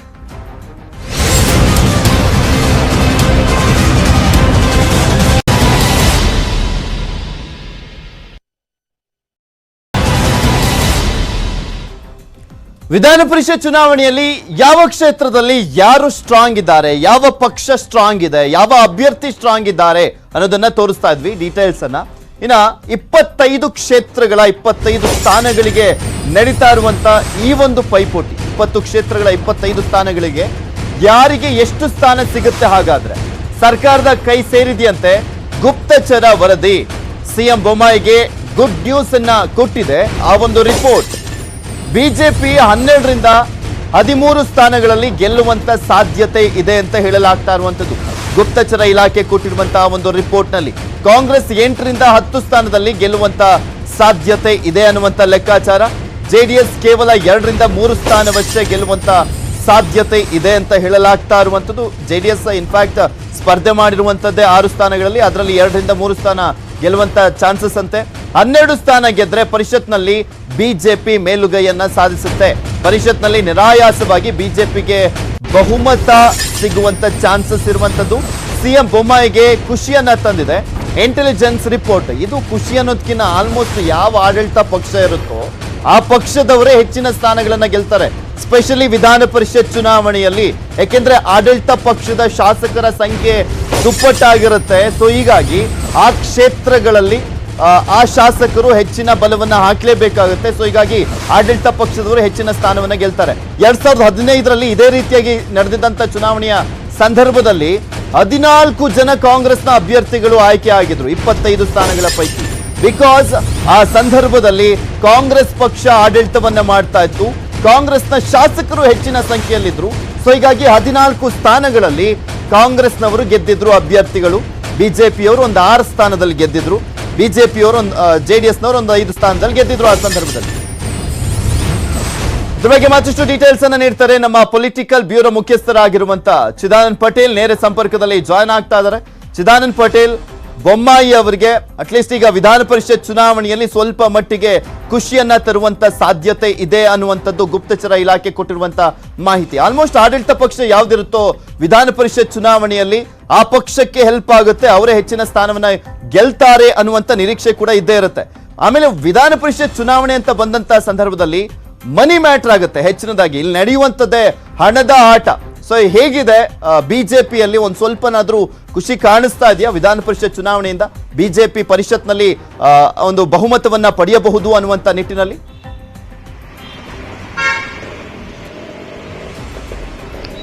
ಪೃಥ್ವಿರಾಜ್ ಹಾರನಹಳ್ಳಿ ಬುದ್ಧಿವಂತರು ಚಿಂತಕರ ಚಾವಡಿ ಅಂತ ಕರೆಸಿಕೊಳ್ತಕ್ಕಂಥ ವಿಧಾನ ಪರಿಷತ್ ಚುನಾವಣೆ ಡಿಸೆಂಬರ್ 19 ನಡೀತಿದೆ ಮತ್ತು ಡಿಸೆಂಬರ್ 14ನೇ ತಾರೀಕು ಫಲಿತಾಂಶ ಬರ್ತದೆ. ಈ ಬಾರಿ ಚುನಾವಣೆಯಲ್ಲಿ ಬಹುತೇಕ ಎಲ್ಲಾ ಪಕ್ಷದ ಅಭ್ಯರ್ಥಿಗಳಲ್ಲಿ ಹಣವಂತರು, ಭೂಮಾಫಿಯಾದವರು, ಎಲ್ಲ ಒಂದ್ ಕಡೆ ಕ್ರಿಮಿನಲ್ ಹಿನ್ನೆಲೆ ಉಳ್ಳವರು, ಇನ್ನೂ ಕೂಡ ಎಲ್ಲ ಒಂದ್ ಕಡೆ ಚಿಂತಕರನ್ನೋಕ್ಕಿಂತಲೂ ಎಲ್ಲ ಒಂದ್ ಕಡೆ ಹಣವಂತರಿಗೆ ಅವಕಾಶ ಕೊಡುವ ಮುಖಾಂತರ ವಿಧಾನ ಪರಿಷತ್ನ ಎಲ್ಲೊಂದ್ ಕಡೆ ಮೌಲ್ಯ ಮತ್ತು ಪಾವಿತ್ರ್ಯತೆ ಕೆಡುತ್ತಿರುವುದಂತ ಸತ್ಯ. ಇದರ ಬೆನ್ನಲ್ಲೇ ಇಲ್ಲಿ ಹಣ ಮತ್ತು ಆಮಿಷದ ಮೇಲೆ ಈ ಚುನಾವಣೆ ನಿಂತಿರೋದ್ರಿಂದ ಮೂರೂ ಪಕ್ಷಗಳು ಸವಾಲಿಗೆ ಬಿದ್ದು, ಪೈಪೋಟಿಗೆ ಬಿದ್ದು ಮತದಾರರಿಗೆ, ಅದು ಪ್ರಜ್ಞಾವಂತ ಮತದಾರರು, ಗ್ರಾಮ ಪಂಚಾಯಿತಿಯ ಸದಸ್ಯರುಗಳಿಗೆ ಹಣ ಹಂಚಲಿಕ್ಕೆ ಮುಂದಾಗಿರುವಂತದ್ದು ಇದು ಎಲ್ಲೊಂದ್ ಕಡೆ ಎಲ್ಲರಿಗೂ ಗೊತ್ತಿರುವಂತ ವಿಚಾರ. ಆದರೆ ಇದೀಗ ಗುಪ್ತಚರ ಇಲಾಖೆ ವರದಿ ಮುಖ್ಯಮಂತ್ರಿ ಬಸವರಾಜ ಬೊಮ್ಮಾಯಿ ಅವರಿಗೆ ಎಲ್ಲ ಒಂದ್ ಕಡೆ ಒಂದಷ್ಟು ಪಾಸಿಟಿವ್ ವರದಿಯನ್ನು ಕೊಟ್ಟಿರುವಂತದ್ದು. ಈ ಪಾಸಿಟಿವ್ ವರದಿಯಿಂದ ಸ್ವತಃ ಮುಖ್ಯಮಂತ್ರಿ ಬಸವರಾಜ ಬೊಮ್ಮಾಯಿ ಕೂಡ ಒಂದಷ್ಟು ಖುಷಿಯಾಗಿದ್ದಾರೆ ಅಂತ ಹೇಳಲಾಗ್ತಿದೆ. ಯಾಕಂತ ಹೇಳಿದ್ರೆ ಉಪಚುನಾವಣೆಯಲ್ಲಿ ತವರು ಕ್ಷೇತ್ರ ಹಾನಗಲ್ ಸೋತ ಮೇಲೆ ಬಸವರಾಜ ಬೊಮ್ಮಾಯಿ ಅವರ ವರ್ಚಸ್ಸಿಗೂ ಕೂಡ ಧಕ್ಕೆ ಆಗಿತ್ತು. ಎಲ್ಲೊಂದ್ ಕಡೆ ಮುಖ್ಯಮಂತ್ರಿ ಇಮೇಜಿಗೂ ಕೂಡ ಎಲ್ಲ ಒಂದ್ ಕಡೆ ಅದು ಧಕ್ಕೆ ಆಗಿತ್ತು. ಹಾಗಾಗಿ ಈ ಒಂದು ಪರಿಷತ್ ಚುನಾವಣೆ ಮುಖ್ಯಮಂತ್ರಿಗೆ ಎಲ್ಲ ಒಂದ್ ಕಡೆ ಒಂದಷ್ಟು ಉಸಿರನ್ನು ನೀಡುತ್ತೆ ಅಂತ ಹೇಳಲಾಗ್ತಿದೆ. ಯಾಕಂತ ಹೇಳಿದ್ರೆ ಪರಿಷತ್ತಿಗೆ ಬಹುಮತಕ್ಕೆ ಬೇಕಾಗಿರುವಂತದ್ದು ಬಿಜೆಪಿಗೆ 12 ಸ್ಥಾನಗಳು. ಆದ್ರೆ ಇದೀಗ ಗುಪ್ತಚರ ಇಲಾಖೆ 12ರಿಂದ 13 ಸ್ಥಾನಗಳನ್ನ ನಿರಾಶವಾಗಿ ನೀವು ಗೆಲ್ತಿರಂತ ವರದಿಯನ್ನು ಕೊಟ್ಟಿರುವಂತದ್ದು. ಮತ್ತೊಂದು ಕಡೆ ಕಾಂಗ್ರೆಸ್ಗೆ ಕೂಡ ಈ ಒಂದು ಚುನಾವಣೆ 8ರಿಂದ 10 ಸ್ಥಾನ ಗೆಲ್ಲುವ ಸಾಧ್ಯತೆ ಇದೆ ಅಂತೇಳಿ ವರದಿಯನ್ನು ಕೊಟ್ಟಿದೆ. ಮತ್ತೊಂದು ಕಡೆ ಜೆಡಿಎಸ್ 6 ಕ್ಷೇತ್ರಗಳಲ್ಲಿ ನಿಂತಿದ್ರು ಕೂಡ 2 ಅಥವಾ 3 ಸ್ಥಾನಗಳನ್ನ ಗೆಲ್ಲೋದು ಬಹುತೇಕ ಖಚಿತ ಅಂತ ಕೂಡ ಹೇಳಿರುವಂತದ್ದು. ಅದರಲ್ಲಿ ಪ್ರಮುಖವಾಗಿ ಮಂಡ್ಯ ಜಿಲ್ಲೆ ಮತ್ತು ಹಾಸನ ಜಿಲ್ಲೆ ಈ 2 ಗೆಲುವು ಕೂಡ ಜೆಡಿಎಸ್ಗೆ ಫಿಕ್ಸ್ ಅಂತ ಹೇಳಲಾಗ್ತಿದೆ. ಮಂಡ್ಯದಲ್ಲಿ ಎಲ್ಲ ಒಂದ್ ಕಡೆ ಜೆಡಿಎಸ್ನ ಮತದಾರರ ಸಂಖ್ಯೆ ಹೆಚ್ಚಿರುವಂತದ್ದು ಮತ್ತು ಮಾಜಿ ಪ್ರಧಾನಿಯವರು ಮಂಡ್ಯಕ್ಕೆ ಹೋಗಿ ಮತ ಪ್ರಚಾರ ಮಾಡೋದು ಕೂಡ ಜೆಡಿಎಸ್ನ ಅಭ್ಯರ್ಥಿ ಅಪ್ಪಾಜಿಗೌಡರಿಗೆ ಅನುಕೂಲ ಆಗಿರುವಂತದ್ದು. ಮತ್ತೊಂದು ಕಡೆ ಹಾಸನದಲ್ಲಿ HD ರೇವಣ್ಣರವರ ಪುತ್ರ ಸೂರಜ್ ರೇವಣ್ಣರವರು ನಿಂತಿರುವಂತದ್ದು, ಅದು ಕೂಡ ಏನು ಜೆಡಿಎಸ್ನ ತವರು ಮನೆ ಇದ್ದ ಹಾಗೆ ಮತ್ತು ಜೆಡಿಎಸ್ನ ಮತದಾರರು ಕೂಡ ಜಾಸ್ತಿ ಇರೋದ್ರಿಂದ ಗೆಲುವು ನಿಶ್ಚಿತ ಅಂತ ಹೇಳಲಾಗ್ತದೆ. ಇನ್ನು ಉಳಿದಂತೆ ಚಿಕ್ಕಬಳ್ಳಾಪುರ, ಕೋಲಾರ ಅಥವಾ ಮೈಸೂರಿನಲ್ಲಿ ಜೆಡಿಎಸ್ ಗೆಲ್ಲುವ ಸಾಧ್ಯತೆ ಇದೆ ಅಂತ ಹೇಳಲಾಗ್ತಿದೆ. ಇನ್ನು ಉಳಿದಂತೆ ಬೆಂಗಳೂರು ಗ್ರಾಮಾಂತರದಲ್ಲಿ ಕಾಂಗ್ರೆಸ್ಗೆ ಪರವಾಗಿ ಕೊಟ್ಟಿದ್ರೆ ಬೆಂಗಳೂರು ನಗರದಲ್ಲಿ ಬಿಜೆಪಿ ಅಭ್ಯರ್ಥಿ ಗೆಲ್ಲುವ ಸಾಧ್ಯತೆ ಇದೆ ಎಂಬ ಮಾತು ಕೂಡ ಕೇಳಿ ಬರುತ್ತಿರುವಂತದ್ದು. ಒಟ್ಟಾರೆ ಗುಪ್ತಚರ ಇಲಾಖೆ 12ರಿಂದ 13 ಸ್ಥಾನಗಳನ್ನ ಬಿಜೆಪಿ ನಿರಾಯಸವಾಗಿ ಗೆಲ್ಲುತ್ತೆ. ಅದೇ ರೀತಿ ಜೆಡಿಎಸ್ 2 ಅಥವಾ 3 ಸ್ಥಾನಗಳನ್ನು ಗೆಲ್ಲುತ್ತೆ. ಕಾಂಗ್ರೆಸ್ 8 ಅಥವಾ 10 ಸ್ಥಾನಗಳನ್ನು ಗೆಲ್ಲುತ್ತೆ. ಆ ಮುಖಾಂತರ ಗುಪ್ತಚರ ವರದಿಯನ್ನ ತೆರೆಸಿಕೊಂಡಿರ್ತಕ್ಕಂಥ ಮುಖ್ಯಮಂತ್ರಿ ಬಸವರಾಜ ಬೊಮ್ಮಾಯಿ ಕೂಡ ಒಂದಷ್ಟು ಖುಷಿಯಾಗಿದ್ದಾರೆ ಅಂತ ಹೇಳಲಾಗ್ತಿದೆ. ಯಾಕಂತ ಹೇಳಿದ್ರೆ 12 ಸ್ಥಾನಗಳನ್ನು ಗೆದ್ರೆ ಪರಿಷತ್ನಲ್ಲಿ ಕೂಡ ಬಿಜೆಪಿಗೆ ಬಹುಮತ ಸಿಗಲಿದೆ. ಆ ಮುಖಾಂತರ ಪರಿಷತ್ನ ಸಭಾಪತಿ ಸ್ಥಾನವನ್ನು ಕೂಡ ಬಿಜೆಪಿ ನಿರಾಯಸವಾಗಿ ಪಡಿಬಹುದು. ಹಾಗಾಗಿ ಈ ಒಂದು ಪರಿಷತ್ ಚುನಾವಣೆ ಬಿಜೆಪಿ ಪರವಾಗಿದೆ ಅನ್ನೋದು ನಾನು ಒಂದು ರಿಪೋರ್ಟ್ ಅನ್ನ ಗುಪ್ತಚರ ಇಲಾಖೆ ಕೊಟ್ಟಿರುವಂತದ್ದು. Prithviraj Haranahalli, thank you so much Chidanand Patel ನಿಮ್ಮೆಲ್ಲ ಡೀಟೇಲ್ಸ್ಗಾಗಿ. ಸಿದ್ದರಾಮಯ್ಯ ವಿರುದ್ಧ HDK ಸರಣಿ ಟ್ವೀಟ್ ಅನ್ನ ಮಾಡುವ ಮುಖಾಂತರ ಆಕ್ರೋಶವನ್ನ ವ್ಯಕ್ತಪಡಿಸಿದ್ದಾರೆ. ನಾನು ಯಾರ ಮೇಲೂ ಕೂಡ ಟೀಕೆಯನ್ನ ಮಾಡಲ್ಲ ಅಂತ ಸಿದ್ದರಾಮಯ್ಯನವರು ಹೇಳ್ತಾರೆ. ಕೇವಲ ಸಮಸ್ಯೆ ಆಧಾರಿತ ವಿಷಯ ಇದ್ರಷ್ಟೇ ಟೀಕೆ ಮಾಡ್ತೇನೆ ಅಂತ ಹೇಳಿದ್ದಾರೆ. ನಾನು ಯಾರ ಮೇಲೂ ಕೂಡ ಟೀಕೆ ಮಾಡಲ್ಲ ಅಂತ ಸಿದ್ದರಾಮಯ್ಯನವರು ಹೇಳಿರುವಂತದ್ದು. ಕೇವಲ ಸಮಸ್ಯೆ ಆಧಾರಿತ ವಿಷಯ ಇದ್ರಷ್ಟೇ ಟೀಕೆ ಮಾಡ್ತೇನೆ ಅಂತ ಅವ್ರು ಹೇಳಿರುವಂತದ್ದು. ದೇವೇಗೌಡರ ಕುಟುಂಬದ ಮೇಲೆ ವೈಯಕ್ತಿಕ ದ್ವೇಷ ಇಲ್ಲ, ಕೇವಲ ತತ್ವ ಸಿದ್ಧಾಂತದ ವಿಚಾರದಲ್ಲಿ ಮಾತ್ರ ಭಿನ್ನಾಭಿಪ್ರಾಯಗಳಿವೆ. ಮೈಸೂರಿನಲ್ಲಿ ವಿಪಕ್ಷ ನಾಯಕ ಸಿದ್ದರಾಮಯ್ಯನವರು ಹೇಳಿಕೆಯನ್ನ ಕೊಟ್ಟರು. ಜೆಡಿಎಸ್ನವರು ಜಾತ್ಯತೀತ ಎಂದು ಹೇಳಿಕೊಳ್ತಾರೆ, ಆದ್ರೆ ಅದಕ್ಕೆ ತದ್ವಿರುದ್ಧವಾಗಿ ನಡೆದುಕೊಳ್ತಾರೆ. ಈ ಬಗ್ಗೆ ಮಾತನಾಡಿದ್ರೆ ದ್ವೇಷ ಸಾಧಿಸ್ತೀನಿ ಅಂತ ಹೇಳ್ತಾರೆ. ಕುಟುಂಬ ರಾಜಕಾರಣ ಯಾರದ್ದು ಅಂತ ಇಡೀ ದೇಶಕ್ಕೆ ಗೊತ್ತು. ಮೈಸೂರಿನಲ್ಲಿ ಮಾಜಿ ಸಿಎಂ ಸಿದ್ದರಾಮಯ್ಯ ಹೇಳಿಕೆಯನ್ನು ಕೊಟ್ಟಿದ್ದಾರೆ. ಟ್ವೀಟ್ ಮಾಡಿದ್ದಾರೆ. ಜೆಡಿಎಸ್ ಕಂಡ್ರೆ ಸಿದ್ದರಾಮಯ್ಯ ಅವರಿಗೆ ಫೋಬಿಯಾ ಕಾಡ್ತಾ ಇದೆ ಅಂತ ಹೇಳಿದ್ದಾರೆ ಸರ್. ಜ್ವರ ಇದೆ, ಆ ಜ್ವರನ ತಿಳಿಸ್ಕೋಬೇಕು ಅಂತ ಹೇಳಿದ್ರೆ ಜೆಡಿಎಸ್ ಅನ್ನೋ ಒಂದು ಪದನ ಈಗ ಟಾನಿಕ್ ತರ ಬಳಸ್ತಾ ಇದ್ದಾರೆ. ನೋಡಪ್ಪ, ನನಗೆ ಯಾರ ಬಗ್ಗೆನೂ ದ್ವೇಷ ಇಲ್ಲ, ಜೆಡಿಎಸ್ ಬಗ್ಗೆನೂ ದ್ವೇಷ ಇಲ್ಲ. ಇಷ್ಟೊತ್ತು ತನಕ ನಾನು ಜೆಡಿಎಸ್ ಬೈದ್ನ, ದ್ವೇಷದಿಂದ ಮಾತಾಡದ್ನ ನಾನು. ಇಶ್ಯೂಸ್ ಮೇಲೆ ಮಾತಾಡ್ಬೇಕು ಯಾವಾಗ ಇಶ್ಯೂಸ್. ಈಗ ಕುಮಾರಸ್ವಾಮಿ ಹೇಳಪ್ಪ, ಅವ್ರ ಕಾಲದಲ್ಲಿ ಒಂದು ಮನೆನಾರು ಮಂಜೂರು ಮಾಡಿರೋದು ಹೇಳಿ. ಇಶ್ಯೂಸ್ ಮೇಲೆ ಮಾತಾಡಬೇಕು ಯಾವಾಗಲೂ. ಸಿದ್ದರಾಮಯ್ಯನಿಗೆ ನಮ್ಮ ಕಂಡ್ರಾಗಲ್ಲ, ನಮ್ಮ ಮನೆ ಕುಟುಂಬದವ್ರ ಕಂಡ್ರಾಗಲ್ಲ, ಅದು ಹೇಳೋದ್ರಿಂದ ರಾಜಕಾರಣ ಅನ್ನೋದು. ನನಗೂ ಅವ್ರಿಗೂ ಏನು ವೈಯಕ್ತಿಕವಾಗಿ ಏನಪ್ಪ, ದೇವೇಗೌಡರಿಗೂ ನಮಗೂ ಕುಮಾರಸ್ವಾಮಿಗೂ ನನಗೂ ವೈಯಕ್ತಿಕವಾಗಿ ಏನೂ ಇಲ್ಲ. ಈ ರಾಜ್ಯದಲ್ಲಿ ಇರ್ತಕ್ಕಂಥ ಇಶ್ಯೂಸ್ಗಳ ಮೇಲೆ ಭಿನ್ನಾಭಿಪ್ರಾಯ ಇರ್ತಕ್ಕಂಥದ್ದು, ಸಿದ್ಧಾಂತದ ಮೇಲೆ ಭಿನ್ನಾಭಿಪ್ರಾಯ ಇರ್ತಕ್ಕಂಥದ್ದು. ಅವರು ಒಂದು ಹಂತದಲ್ಲಿ ಹೇಳ್ತಾರೆ ನಾವು ಸೆಕ್ಯುಲರ್ ಪಾರ್ಟಿ. JDS ಅಂದ್ರೆ ಏನು? ಜನತಾದಳ ಸೆಕ್ಯುಲರ್ ಅಲ್ವಾ? ಹಾಗಾದ್ರೆ 2005ರಲ್ಲಿ ಯಾಕೆ ಸರ್ಕಾರ ಮಾಡಿದ್ರು ಅವ್ರ ಜೊತೆ ಸೇರ್ಕೊಂಡು? ಒಂದ್ ಕಡೆ RSSನೂ ಬೈತೀಯ ಕುಮಾರಸ್ವಾಮಿ ಅವರೇ, ಇನ್ನೊಂದ್ ಕಡೆ ಅವ್ರ ಜೊತೆನೂ ಸೇರ್ಕತೀವಿ. ಏನಂತ SCF ಅಂತ ಸಿದ್ಧಸೂತ್ರ ಕಾಂಗ್ರೆಸ್ ಫ್ಯಾಮಿಲಿ ಅಂತ ಹೇಳಿ ನೀವು JDF ಅಂತ ಹೇಳಿರೋದಕ್ಕೆ ಅವರು ನೋಡಪ್ಪ, ಈ ದೇಶದ ಜನರಿಗೆ ಗೊತ್ತು, ರಾಜ್ಯದ ಜನರಿಗೆ ಗೊತ್ತು. JDS ಯಾರ ಹಿಡಿತದಲ್ಲಿದೆ, ಯಾರ ಕುಟುಂಬದಲ್ಲಿ ಹಿಡಿತದಲ್ಲಿದೆ ಅಂತ ಎಲ್ರಿಗೂ ಜಗತ್ತಿಗೆ ಗೊತ್ತಿದೆ. ಅದೊಂದು ಸಾರಿ ಹೇಳ್ಬೇಕಾ? ಬಿಡಿಸಿ ಹೇಳ್ಬೇಕಾ? ಪದ್ಮಶ್ರೀ ಪುರಸ್ಕೃತೆ ಮಂಜಮ್ಮ ಜೋಗತಿ ಪ್ರಶಸ್ತಿ ಸ್ವೀಕಾರ ವೇಳೆ ರಾಷ್ಟ್ರಪತಿಗೆ ದೃಷ್ಟಿಯನ್ನ ತೆಗೆದ ದೃಶ್ಯವೇ ಒಂದು ರೋಚಕ. ದೃಷ್ಟಿ ತೆಗಿತಲೇ ಖುಷಿ ಪಟ್ಟಿದ್ರು ರಾಮನಾಥ್ ಕೋವಿಂದ್ ಅವರು. ಈ ದೃಶ್ಯ ಭಾರಿ ವೈರಲ್ ಆಗಿತ್ತು. ಪ್ರಥಮ ಪ್ರಜೆಗೆ ದೃಷ್ಟಿ ತೆಗೆದದ್ದು ಇಡೀ ದೇಶಕ್ಕೆ ತೆಗೆದಂತೆ ಅಂತಾರೆ ಮಂಜಮ್ಮ ಅವರು. ಪದ್ಮ ಪ್ರಶಸ್ತಿ ಸ್ವೀಕಾರದ ಸಂತಸದ ಕ್ಷಣದ ಬಗ್ಗೆ ಮಾತನಾಡಿದ್ದಾರೆ, ನೋಡೋಣ. ಹೆಸರು ಬಂತು, ನಾನು ಹೋದೆ, ವೇದಿಕೆಗೆ ನಮಸ್ಕಾರ ಮಾಡಿದೆ. ಒಂದ್ಸರಿ ನನ್ನ ಸೆರಗಿನಿಂದ ಎಡಗೈಲಿದ್ದ ಹಿಂಗಂದೆ. ಹಂಗಂದ ತಕ್ಷಣ ಅವರು ಎರಡನೇ ಸರಿ ಅನ್ನುವಾಗ ಒಂದು ಹೆಜ್ಜೆ ಹಿಂದಕ್ಕೆ ಇಟ್ಟುಬಿಟ್ರು. ಏ ಕ್ಯಾ ಹೈ ಅಂದರು. आप 3 दिन से कार्यक्रम में है, इसके लिए आपको नजर हो गया, इसके लिए मैं नजर निकाಯಿ आपको ಶುಕ್ರಿಯ ಟೀಕ್ ಐ ಅಂತಂದ್ರು ಅವರು. ಹಂಗ ಅದನ್ನು ಭಾಳ ಖುಷಿ ಆಗ್ಬಿಟ್ರು. ಆಮೇಲೆ ತುಂಬ ಮೀಡಿಯಾದವರೆಲ್ಲ ಅದನ್ನು ಒಂದು ದೊಡ್ಡ ಹೈಲೈಟ್ ಮಾಡಿದ್ರು, ಅದನ್ನು ತುಂಬ ಚೆನ್ನಾಗಿ ಬಂತು ಅಂತ. ಆಮೇಲೆ ಯಾರೋ ಒಬ್ಬರು ಹೇಳಿದರು ಮೀಡಿಯಾದಲ್ಲಿ, ನೀವು ದೃಷ್ಟಿ ತೆಗೆದ್ಮೇಲೆ ಅವ್ರಿಗೆ 22 ವಯಸ್ಸಿನ ಹುಡುಗ ಆದಂಗೆ ಆಗ್ಬಿಟ್ಟ, ಎಲ್ಲರ ಜೊತೆ ನಗಕ್ಕಂತಾನೆ ಪ್ರಶಸ್ತಿ ಸಮಾರಂಭವನ್ನು ಮಾಡಿದರು. ನಮ್ಮ ದೇಶದ ಪ್ರಥಮ ಪ್ರಜೆಗೆ ದೃಷ್ಟಿ ತೆಗೆದಿರೋದ್ರಿಂದ ಇಡೀ ನಮ್ಮ ದೇಶಕ್ಕೆ ದೃಷ್ಟಿ ತೆಗೆದಂಗೆ ಆಯಿತು ಅಂದ್ರೆ ನಂಗೆ ಅವತ್ತು ತುಂಬ ಖುಷಿ ಅನ್ನಿಸ್ತಿದೆ. ಮಂಜಮ್ಮ ಜೋಗತಿ ಅವರ ಸಂದರ್ಶನದ ಸಂಪೂರ್ಣ ಎಪಿಸೋಡ್ ಬೆಂಕಿಯಲ್ಲಿ ಅರಳಿದ ಹೂವು ಸಂಜೆ 6 ಗಂಟೆಗೆ ಪ್ರಸಾರ ಆಗುತ್ತೆ, ತಪ್ಪದೆ ನೋಡಿ. ಇವಿಷ್ಟು ಈ ಕ್ಷಣದವರೆಗಿನ ಸುದ್ದಿಗಳು. ನೋಡ್ತಾ ಇರಿ News 18 ಕನ್ನಡ. ಜಾಲ ನಮ್ಮದು, ಬಲ ನಿಮ್ಮದು.